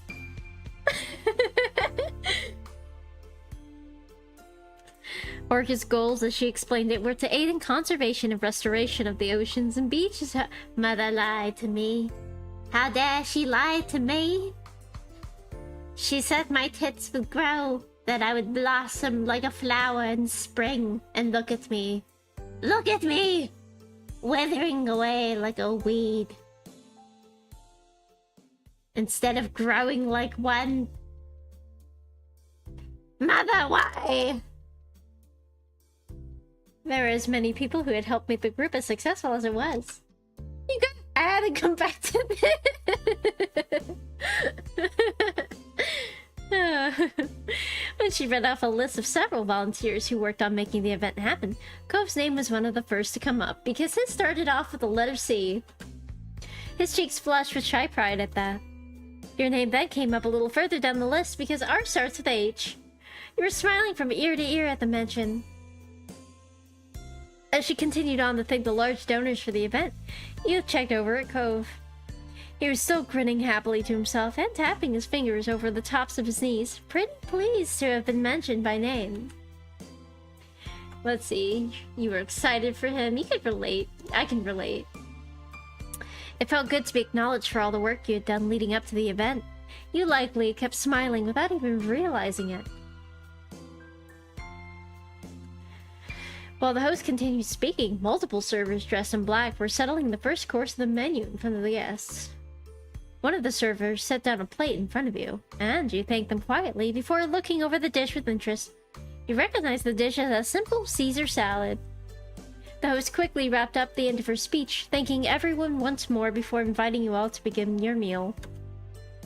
Anyone who had included a special dietary note when signing up for the event received a vegan or a vegetarian version, and there were also small baskets of bread set around the table. Let's see. You ate both the salad and the bread, you just ate some bread. I ate all of it, because I'd be starving. Cove wolfed down his salad before munching into a breadstick, quickly devouring that as well. We're both hungry motherfuckers made for each other. I hope the next part comes out soon, and is bigger. You could hear him mumbling to himself as he reached over for another piece of bread. He glanced around the table, and he followed its line of sight with curiosity, noting that everyone else was still eating the salad. Stopping his hand midair, he quickly pulled back and rested it atop his lap without taking another— Oh, eat another breadstick, darling. It's fine. It's just a breadstick, dear. It was clear he was starting to feel unsure of himself. He looked a little out of place. I'll feed it to you with my mouth. I will literally take the breadstick. I will loom over that table, take the breadstick into my mouth, and I will feed it to you. And then our lips will meet in the middle of the breadstick. Hell, not even the middle. I'll let you have most of the breadstick, and then we will share a passionate kiss as we eat the breadstick and meet in the middle. It's gonna be so great. It would be so awesome. It would be so cool. He folded his arms and turned away from them to you. Hey, did you like the salad? It was too small. It was alright. It's pretty bad. It was too small. He can eat a bigger meal. Yeah, he's getting some after that. Yeah, he's definitely getting some. I'm gonna munch his breadstick when this is all over. Make sure it's extra oil up for me. I'm still pretty hungry. Yeah, me too. His gaze remained purposely tunneled onto you, as if he wasn't trying to think about what the rest of the table might be doing. What do they almost sing? It's like it's a TikTok sound. Honestly, I don't know what it exactly comes from, but it's like it goes. It would be so awesome. It would be so cool, and it's just I don't know. It's a TikTok sound. I don't know any more than that. Part of the song. Let's see, you gave Ko a pat on the head. He made silly faces at other guests while they weren't looking. Let's pick up— oh yeah, give him the breadstick! Give him the breadstick! Give him the breadstick! It's okay! Oh, thank you. Ko spoke gently as he took the bread from your hand, looking choked up by your reassurance. Aww! That's so cute. He munched away unhappily, seeming more at ease. It wasn't much longer until the main course was arriving, and the various chicken, steak, and veggie dishes were being served throughout the room. An array of scents wafted through the room, making your mouth water. I had chosen steak. Steak. Steak. Beef. Beef. It was nice that you'd been given the option of how you liked your steak cooked, and the meal on the plate in front of you seemed perfectly to your taste. Cove had gone for the steak, and once he started to dig in, he was completely absorbed by his meal. You're gonna choke if you keep inhaling your food. Oh. Let's put our hand on his thigh. You couldn't resist a little teasing while he was distracted. Your arm reached forward out of view of everyone else, hidden by the heavy tablecloth. You let your fingers lay to rest on the center of his nearest thigh. Cove stopped eating immediately, his elbows banging against the top of the table in shock as his face slowly turned red. The tableware next to him rattled from the impact. When it settled down, he spoke creakily, without moving to face you directly. Yes? Nothing. Something the matter? His flustered frown deepened. That's... You should probably... Cove's voice trailed off quietly. You got the impression he was about to ask you to stop, but he didn't really want you to. You kept your hand where it was for a little longer, giving his leg gentle squeeze until he cleared his throat and leaning closer to you. You probably shouldn't keep doing that right now. Fine. You're no fun. Okay, I'll save it for your breadstick. It was a shame it had to end, but you were content with how long he had to let you keep your hand where it was. When you returned your hand to your own lap, Cove let out a small sigh of relief and continued eating, though at a slower pace as he was still distracted from the event. Dinner had eventually ended, and last of all was dessert, a lemon sorbet that had been partially dyed blue. The mix of white with bold streaks of blue made the little scoop look like a... Excuse me. Looked like a ball of roaring ocean waves. The effect was very pretty, but the serving size was small. Perhaps it was the price to pay for artistry. You turned the Cove to find him pouting a little at the size of it. Digging into the dessert, it took him only a few bites to polish it off. Again, the other people around the table had barely begun eating. Almost bedtime. Almost eepy times. An unimpressed air settled over him as he sat back in his chair, sipping at his water unhappily. Let's see. You're such a big baby. We can get... Oh, yeah, babe. We can get more dessert later. You gave him an encouraging smile. He looked up at you sheepishly, embarrassed to have been caught skulking over such a thing. He fumbled for a defense. I mean... It was just really good, that's all. Now it's gone, but I'm okay. With a slight grin, he shrugged to show he was really fine. Would you like a bite of mine? Do you want my Want a bite of mine? You scooped up a spoonful of your sorbet and offered it to him, holding your hand beneath it to avoid any drips. His eyes widened as he eyed the dessert hungrily, surprised by the offer. Recovering quickly, he leaned forward over the table, lifting up the chair a little as he ate a treat from your spoon. As he sat back humming happily with his mouth full, you couldn't help but smile at the sight. Yeah, this is what it's like to date me, chat. This is what it's like to date me. I will give you some of my dessert. Even if you already ate yours. Aw, thank you. I'm happy to be your background noise. Cove swallowed the faux ocean and let out a satisfied sigh, even though it wasn't that much more. The simple fact that he had gotten more hit the spot. Thanks. Thanks, Hibika. You're welcome. You were pleased to see he was perkier, and you went back to eating the rest of your dessert. Another person from Orca got up on stage to make a speech as everyone was nearing the end of their meal. They spoke mostly about the individual projects that the organization was working on, and their plans for the near future, as well as encouraging anyone who was interested to consider volunteering. Cove bent forward over the table with his chin balanced on a hand, listening attentively to the words. As they came to a conclusion, and everyone around them gave them a round of applause, Cove caught your eye and smiled. You wondered what would happen now. Breadstick munching. And then the lights dimmed. A couple of spotlights came on, projecting a water light effect around the room. The guests gushed over the ambience, and you looked around with wide eyes at the ripples on the walls. The DJ had previously been playing soft mood music, announced that the floor was open for dancing, slowly turning the volume up so it drifted through the space. When you glanced at Cove, his eyebrows had shot up, and he mumbled quietly. Huh. I didn't know there would be dancing. Guess it makes sense now that I think about it. He gave an awkward laugh as you both watched the people rose from their seats. It was clear now that many of the donors were couples. A small crowd had started to form on the dance floor, and the DJ played a romantic song to get everyone started off. Cove let his gaze float over a small sea of guests who were moving onto the floor, his hands twisting in his lap as his lips pulled into a tight line. And then with a breath, he lifted his hand. And the lift of his hand, he turned to you. Well, Wanna dance with me? I was about to ask you the same thing, stud. He let out a stuttering laugh, relieved. Oh, that's good. Accepting Cove's outstretched hand, you rose from your seats together and stepped out onto the floor. When you had found a spot for yourselves amongst the other guests, you turned to face him, standing close.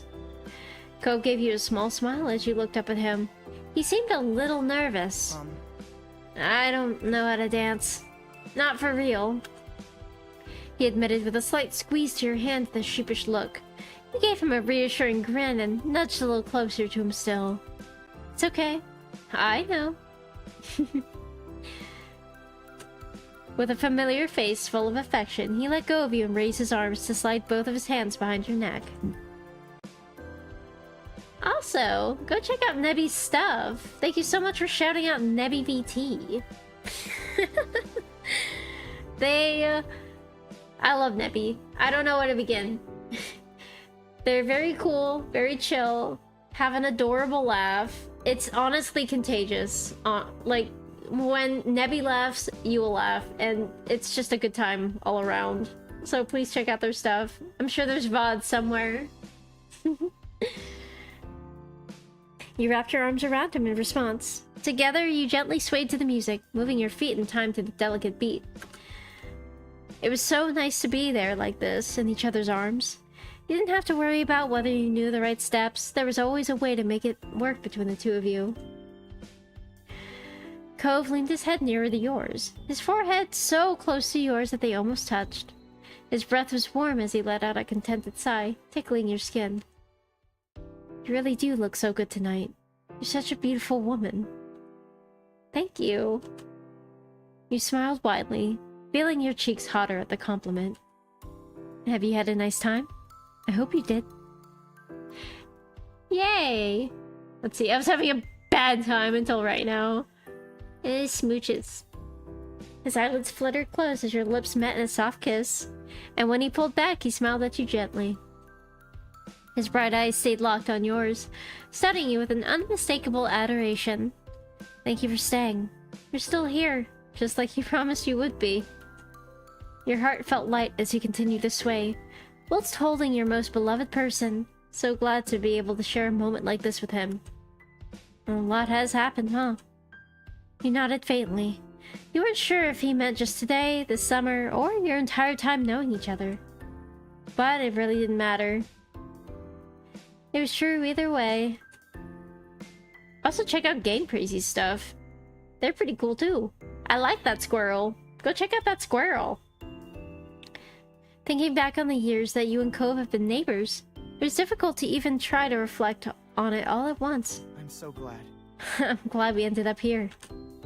He gave you a soft look and you beamed, knowing that you could also mean many things. Knowing that could also mean many things, not you. But from his tone, you were certain he didn't mean here at this event. It was more than that. Let's see. I think I'll have to tell you that no. Don't tell him thanks. She said he's hot. Climb on him now. I chuckled. You loved him, fully and completely you did. His smile widened, and he pressed his body against yours, resting his head into the crook of your neck, stroking the back of your head with his fingers. He's climbing on me, Nebby. He's climbing on me. You tighten your grip on him and you let your head fall against his shoulder. As the night drifted on, you held each other tight, swaying to the music as you were the only ones in the room. He is touching me! We're dancing! I mean, I'll be. Cove was at a loss for words for a long time, enjoying the feeling. But you didn't mind. You were enjoying it too. The party eventually started to wind down, and at last it came to an end. When the main lights turned on, you blinked against the brightness of them, making sure you still had Cove in your sights. One final speaker came to the podium on stage, thanking all the guests for coming and wishing everyone a good night. It was bittersweet to see it come to a close. Your time with Cove here was precious. At least the memories could be brought with you. Giving the space one more look, you walked together with Cove out the parking lot. The other guests were doing the same, so you got stuck in a bit of a crowd. Though Cove was so tall you could always see him, and it was easy enough not to get separated. The parking lot itself was quite big, and even more noticeable now with fewer cars blocking the view. It took a little while to actually locate Cove's car across its expanse. Is he getting in the No, he's not getting it in the parking lot. He's getting it in the car. God, have some class. Eventually you found it, and the two of you bundled inside the vehicle and buckled up. The trip home was quiet, as you both silently reflected back on the experience. You offered to give him Roadhead, and he politely declined, and said, "No, you can wait to munch on my breadstick until you get home." The event had been the biggest night of the year for Orca, and now it was all over, just like that. Outside your window, the surroundings soon became familiar, and you found yourselves back in the neighborhood. Cove pulled the car into his driveway and put it in park before letting out a relieved breath. I'm sorry, I couldn't help it. I can't skip past it.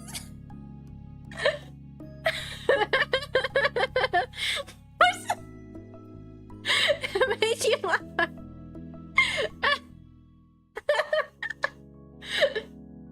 The parking lot would have been more fun and exciting. It would have, but he started driving. I didn't have time. So I don't know. I was like, well, maybe he wants some Roadhead. But babe, you love it when I call it your buttery breadstick. I just want your toasty buttery breadstick in my mouth. Please. I've been waiting all evening. I wasn't kidding when I wanted to be full on breadsticks. You have to clip it manually. There's no command. I can't figure out the clip command. It doesn't work. Cove pulled the car into his driveway and put it in park. Home sweet home. Yeah. So can I bounce on it now? After climbing out of the car, you walk slowly down to the road, Cove coming over to stand beside you. You stopped in the middle of the street, right between your house and his, and turned to him, finding him in the process of opening his mouth to speak. Strangely, he clamped his lips together as though he suddenly had thought better of it. That was quite a night. Good night. Thank you. Let's thank him. Thank him. He drove. Thanks for coming with me. Kissels. Kissies. Kissies.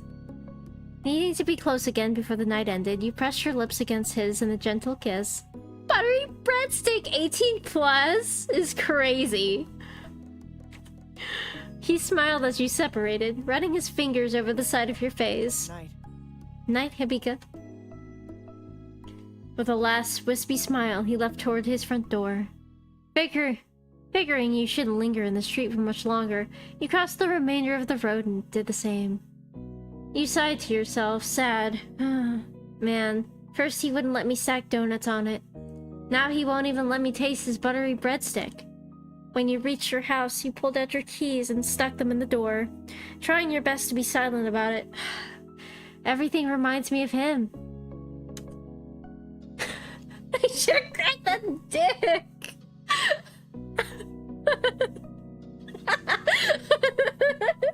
He left, I blew it again! No, I in fact did not blow it. There was no blowing. There was no blowing to be had. Opening the door cracked, you turned back and looked at Cove from over your shoulder. Your eyebrows lifted in surprise to see he was doing the same, holding his front door open, but waiting for you to go inside before he did. You shared an amused smile before the both of you stepped into your own houses, locking the door behind you. Yeah, it was sucking. It was quite late, so everyone else was already asleep. As quiet as a mouse, you tiptoed up to your bedroom and changed out of your formal clothes into your pajamas. Now that you were finally home, you were exhausted. You brushed your teeth and got ready for bed in darkness before crawling under the covers and letting out a heavy breath.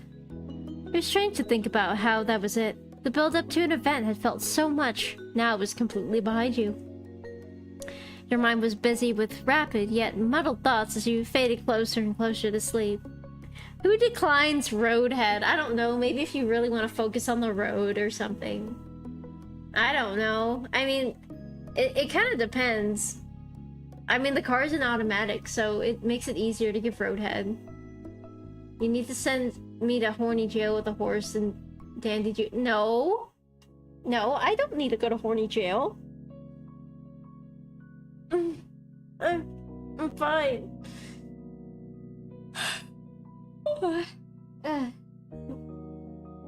Your mind was, okay, we read that already. Driving is dangerous, stay safe. No, not Horny Jail. As unconsciousness creeped up on you, you felt more content. It was a big deal, but there would be more in the future. You could accept what it had been, and you could dream about what you'd get to experience next. She. You could. And then I have to drink more water. Then I have to drink more water.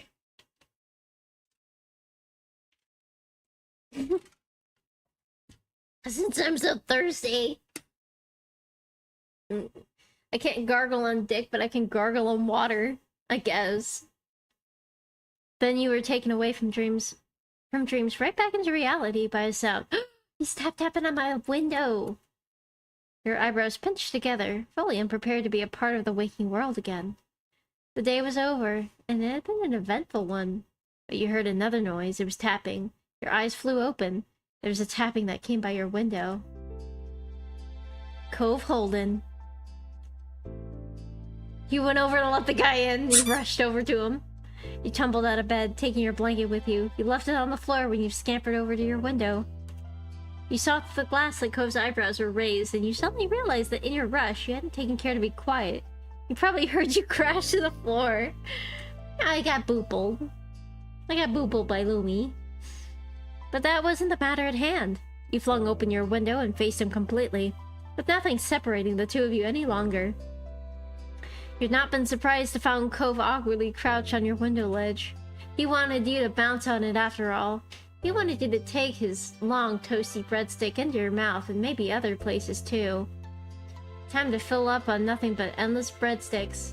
He is getting it. He is getting this endless soup and salad and breadsticks now at Olive Garden for $9.99 a person.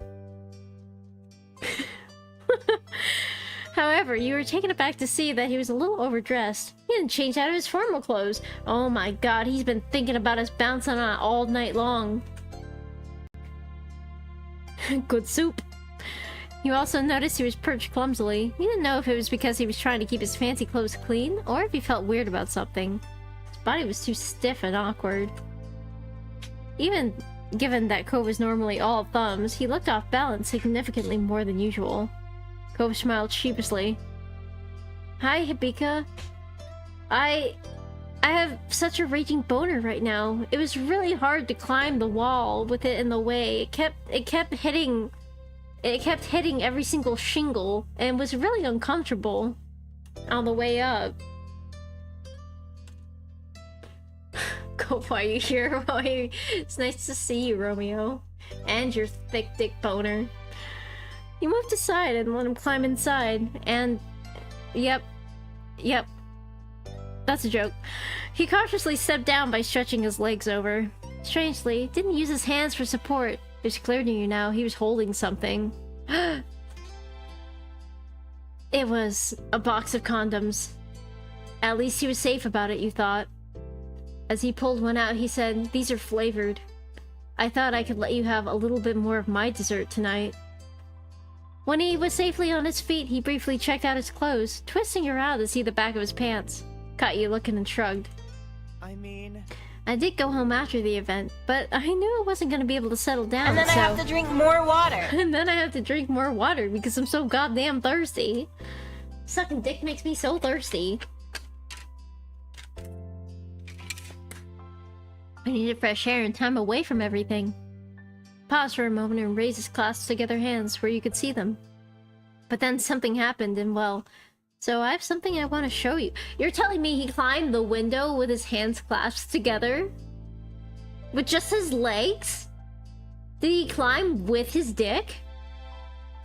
Cove grinned like a child and gently unfurled his fingers, not being able to keep in suspense for even a minute. It's a firefly! He finally caught one all by himself. Strong thighs with just his 3 legs. 3 legs is fucking crazy. Carefully sitting inside was a tiny yellow light.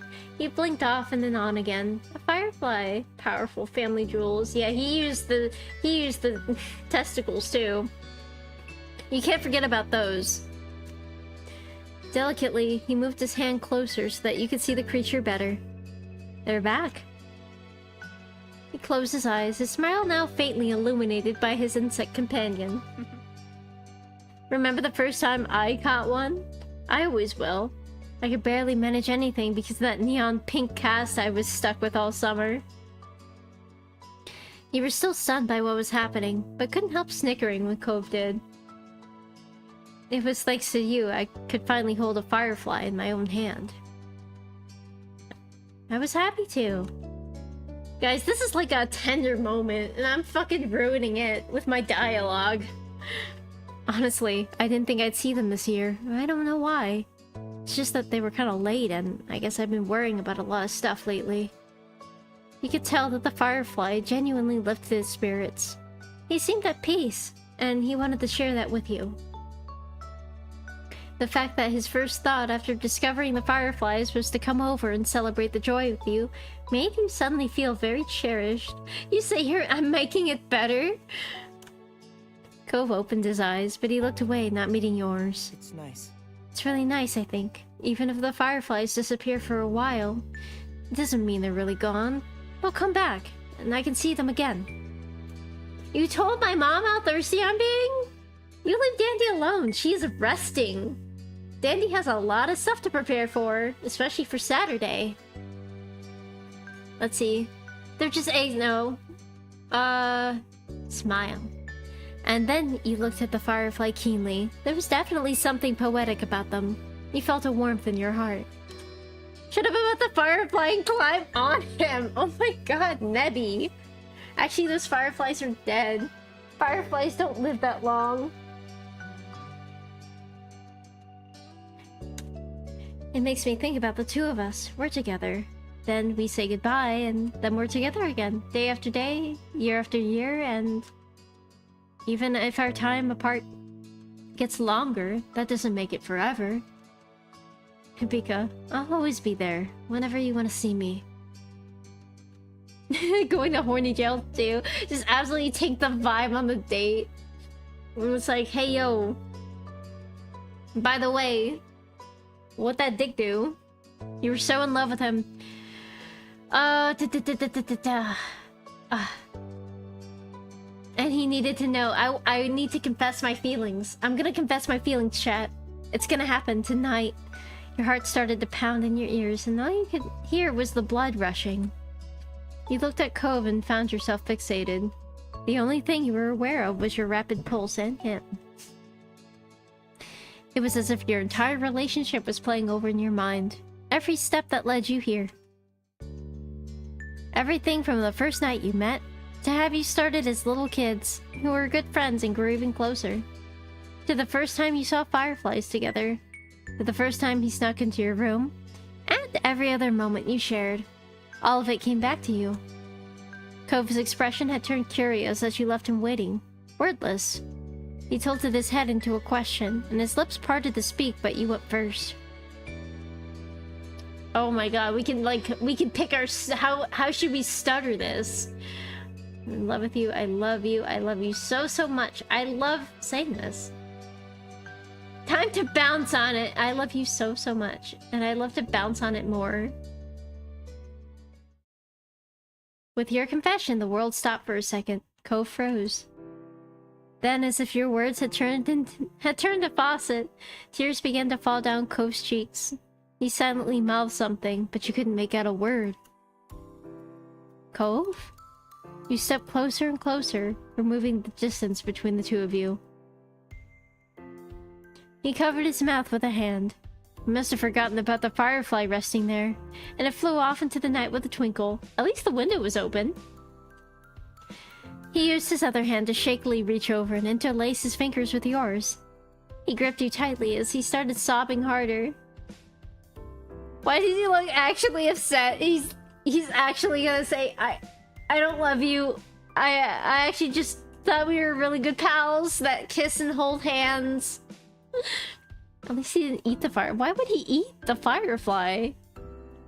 Bro is going through it. You cried with him, wiped away his tears. Let's wipe away his tears. Gently, you took your free hand to wipe his tears away. Aww. It's kind of cute, actually. It's okay.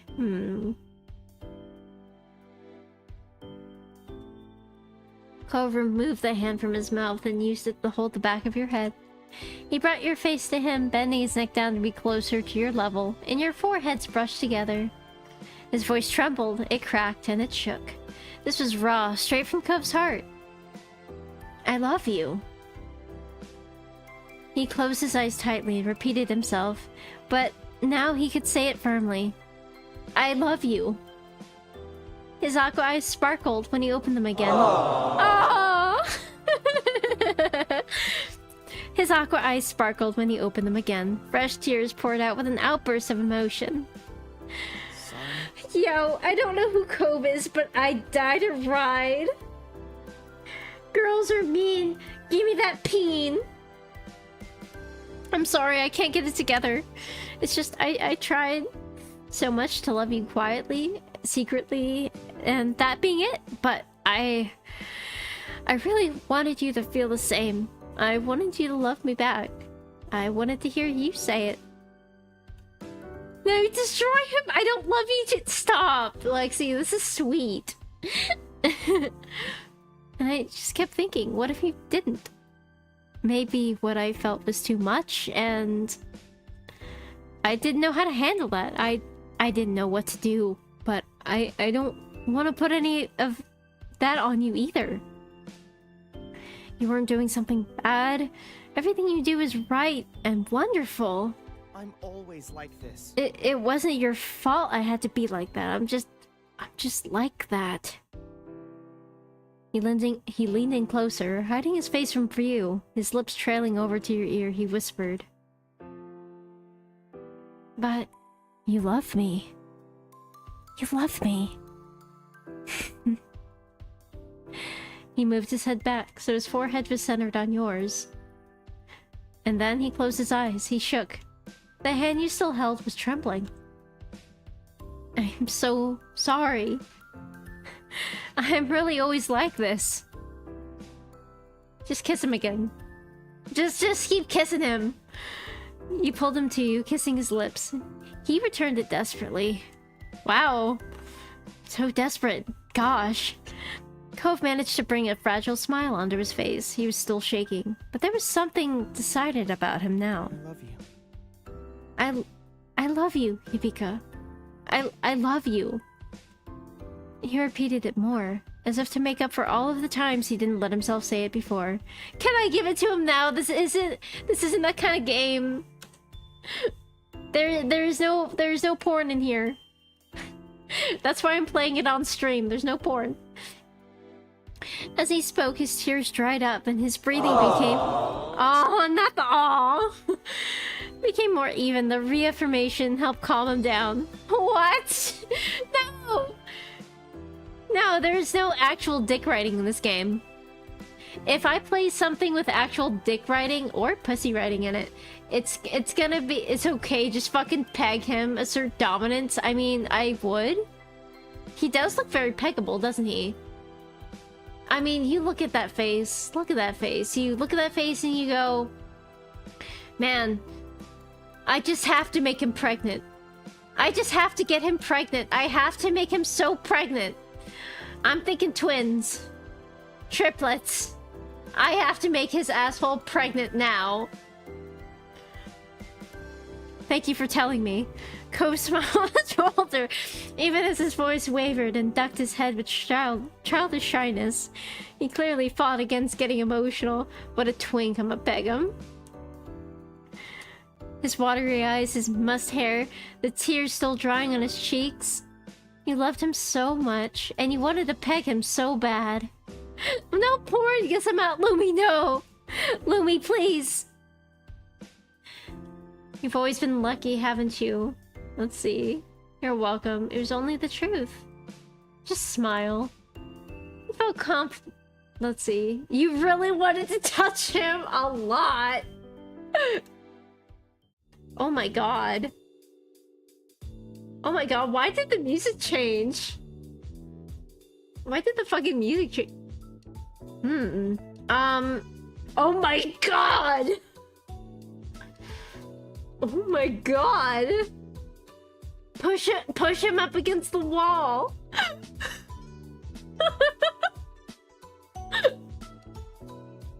Then you step forward with purpose and press your hands against his shoulders. You kept walking. His eyes widened, but he let you lead him, stepping back at the prompting. He's such a bottom, Chad! He's such a fucking bottom! Cove squeaked. Oh my god, he squeaked. He squeaked. He's such a fucking bottom. When he made contact with the wall, you stared up into his flushed face. Cove's body was tense being in such a position, but you knew with complete certainty that it wasn't in a bad way. You could feel one of his knees rubbing against the inside of your leg encouragingly. Oh my god! Oh my god! Oh my god, okay,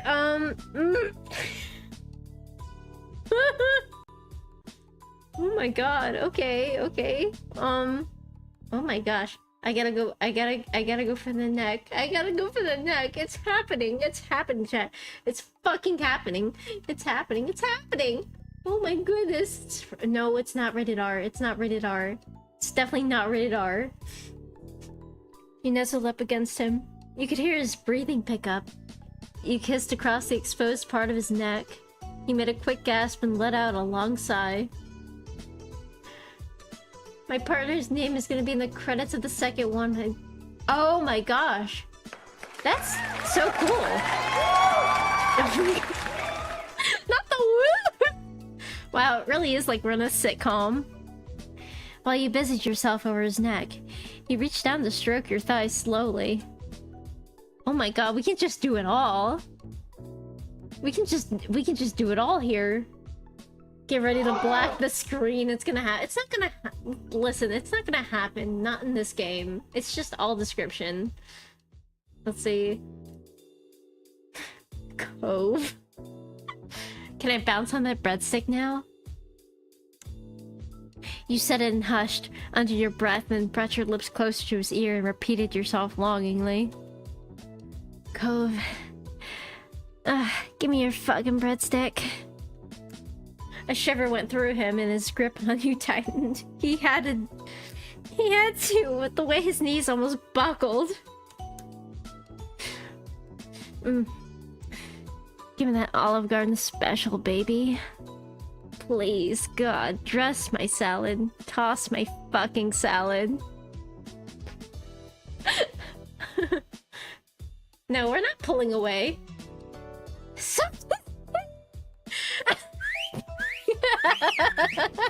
Buttery stretch. I need a moment now. You stay close to him and use one hand to comb through his hair. He leaned into your hand. I'm stretching, I promise. When your fingers got deeper into his strands. Cove tilted his head and brought his mouth to yours. And then I have to drink more water. And then Lexi had to ruin the moment with my thirst. Too brief and slight to be a true kiss, but enough to be exciting. His slight touches were because he was also using his mouth to mumble something, although you couldn't make out any clear words. Kiss all over his face, oh my gosh. Just do it all, just do it all. He began to pull Cove into a kiss, and he welcomed it. Both of his hands cradled your head gently. He was full of sweetness for you, and eagerly you took it. Didn't take long until he shyly parted. His face was a little red. Cove beamed at you and then kissed you back once more. A brief but solid stamp of his affection. The next stamp I want, my boy, is a mushroom stamp. This foreplay is too... Nebby, what kind of foreplay have you had? Look, the foreplay... Yeah, boing already. Just kiss all over his face. You moved your face over his cheek and gave it a nice smooch. What? This is supposed to happen in the beginning. Oh my god. Satisfied, I pulled away. Damn it! Stops there. Took a step back from him and tried to settle your pounding heart. Your pulse, your breath. Cove. It took a few deep breaths to focus again. Not this long kind. Well, it's in the moment, it's not long. In the moment, it's not long at all. That would take, like, not even a minute or something. I don't know. He did the same, leaning his head back and covering his eyes with one hand. He was as red as could be expected. Definitely bashful. But honestly, he looked plenty pleased. You can help but thinking about that long, buttery breadstick going inside of your hot bowl of soup. Let's see. Have certain you were... Let's see, let's do that one. I'm committed. I hope we get to spend our whole lives together. I'm clingy. Cove's expression crumpled again.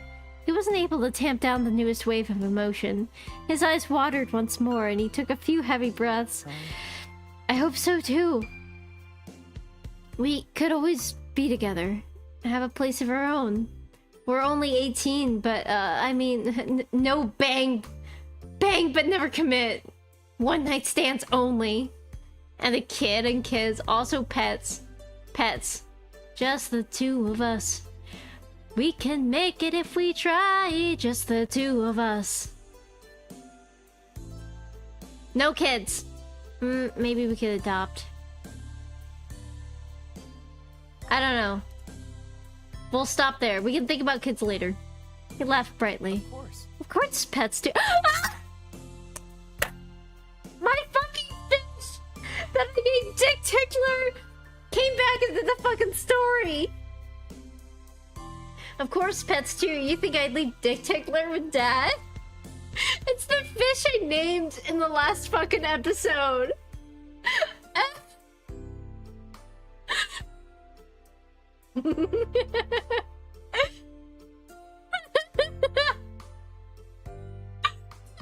Dick Tickler.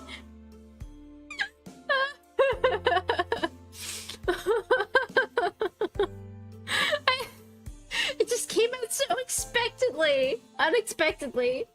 I didn't expect that to come back up. This comeback is insane. Come on, Dick Tickler, it's your time to shine. He felt warm being able to talk about this openly. You liked to imagine the life you could have together, and now you could do it with him. Him and your fish, Dick Tickler. She rubbed at his scarf arm bashfully. You know, I thought about having to grow up for real was gonna be so hard. I didn't know if I even could, but you? Well, maybe it won't be impossible. So... Dick Tickler, where have you been? Bye, Light. Tickle his dick. I mean, I better make sure it's not, huh? I'm looking forward to it. Finally, he was able to laugh softly. The tears were nothing but salty remnants on his cheeks. He brightened up as if finally being able to process the joy of tonight in full.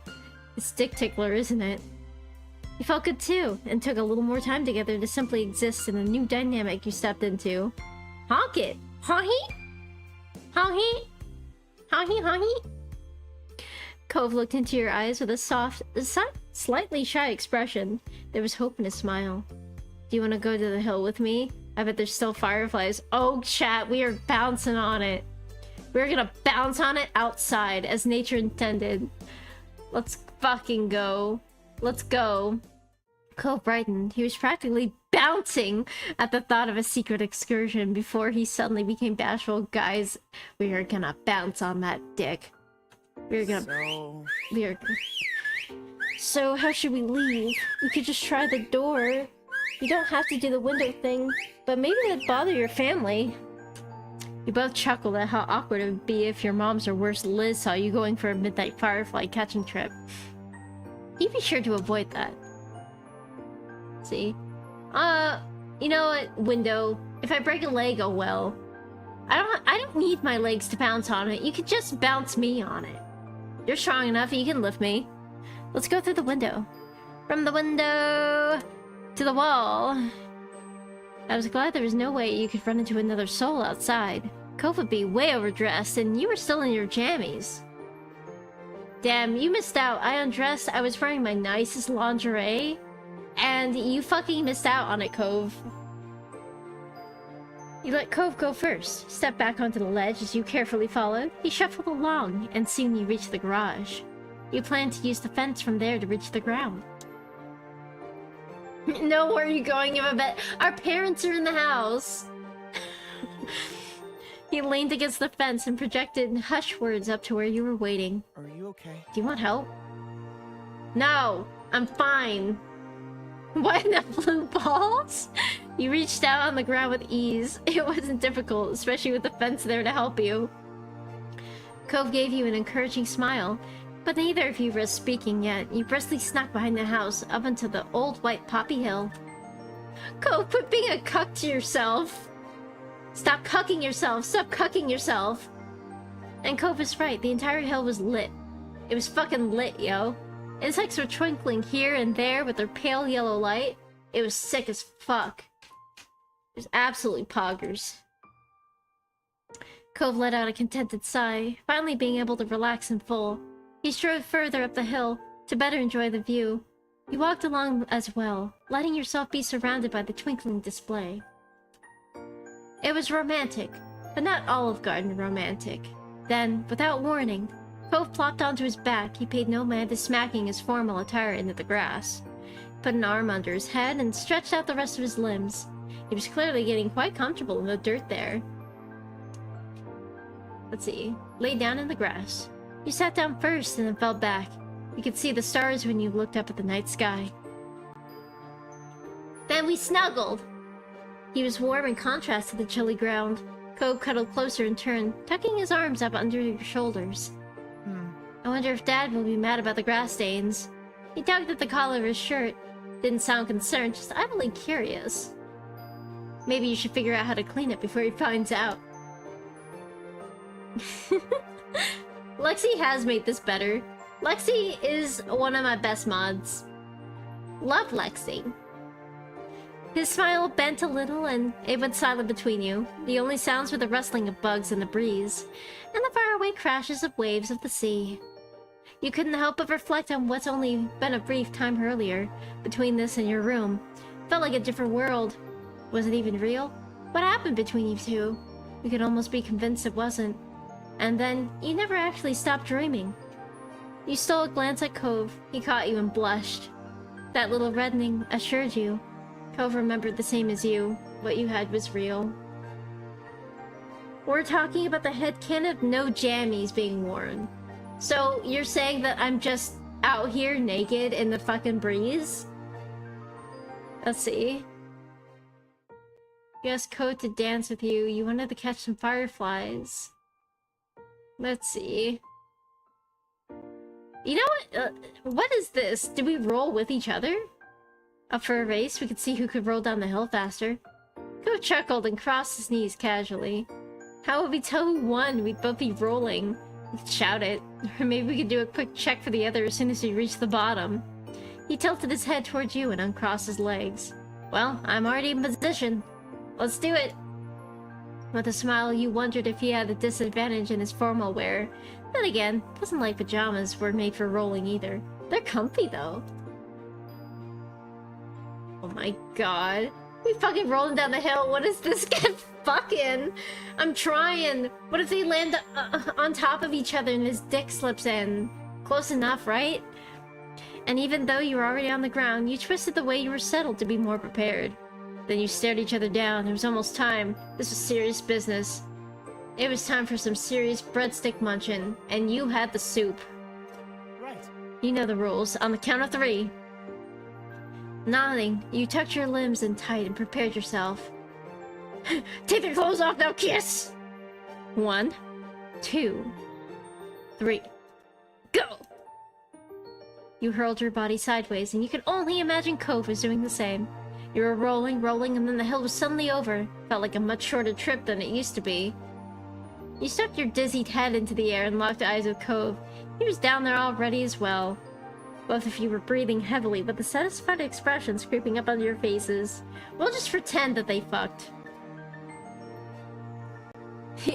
Was it good for you too?